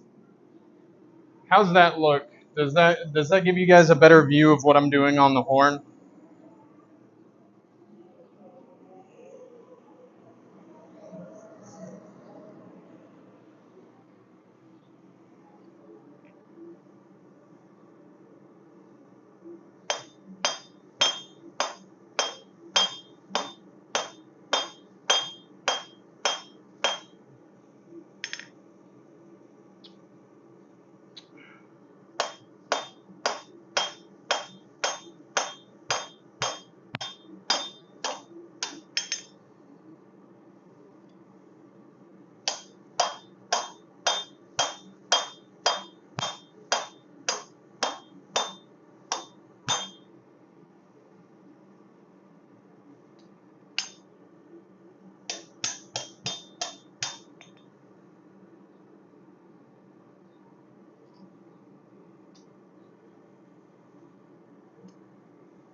Yeah, okay, we're not going to have time to flatten this out entirely, but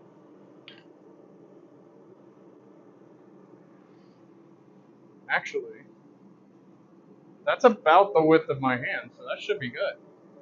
Huh. I'll figure out something to do for that. Maybe we'll do like a linen and like a cord wrap for the handle. That might be interesting. Okay, that's right there.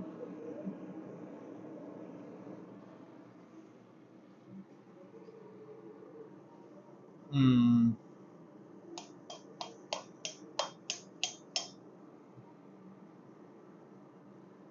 Okay, it's a little better.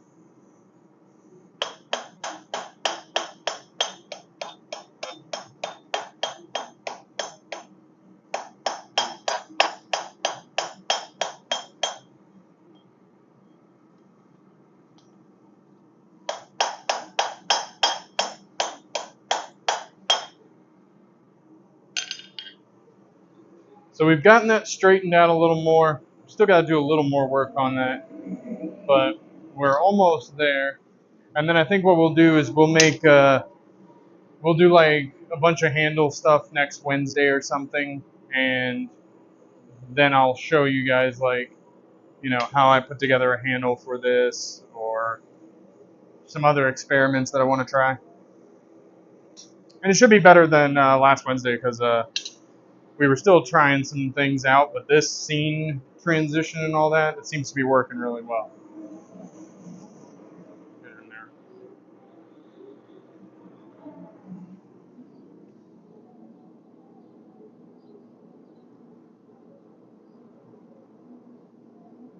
Okay, well, I will see you guys in the next one, and we'll definitely do some handle stuff later on.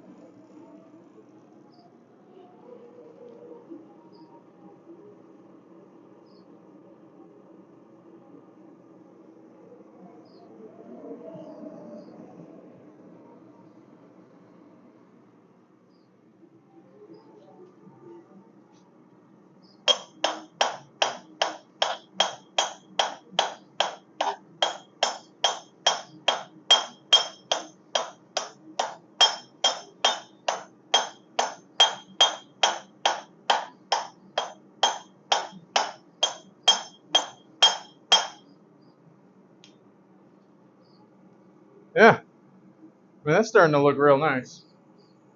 I think that's definitely going to be big enough for the dowel rod I have over there. Or if I have time, maybe I'll cut something out. Uh, we'll see.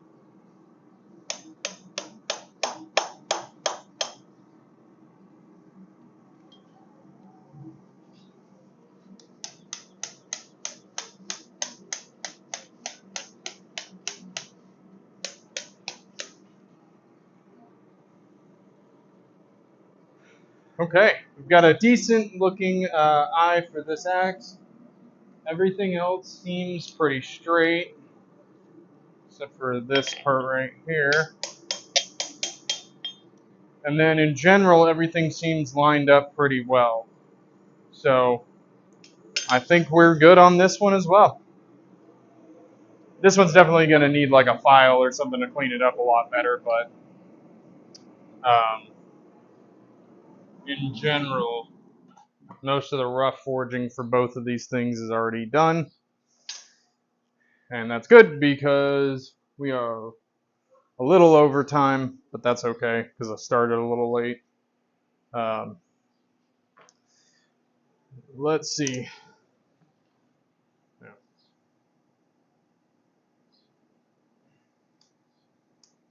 All right. Any last things? Nope. Okay. Well, guys, thank y'all for coming to the stream. I'm gonna try to do one of these every Saturday. We'll just be forging different stuff. You guys can ask whatever questions you want. Other than that, we're probably gonna also try to do most Wednesday nights. I'll leave like a comment on my channel. Um,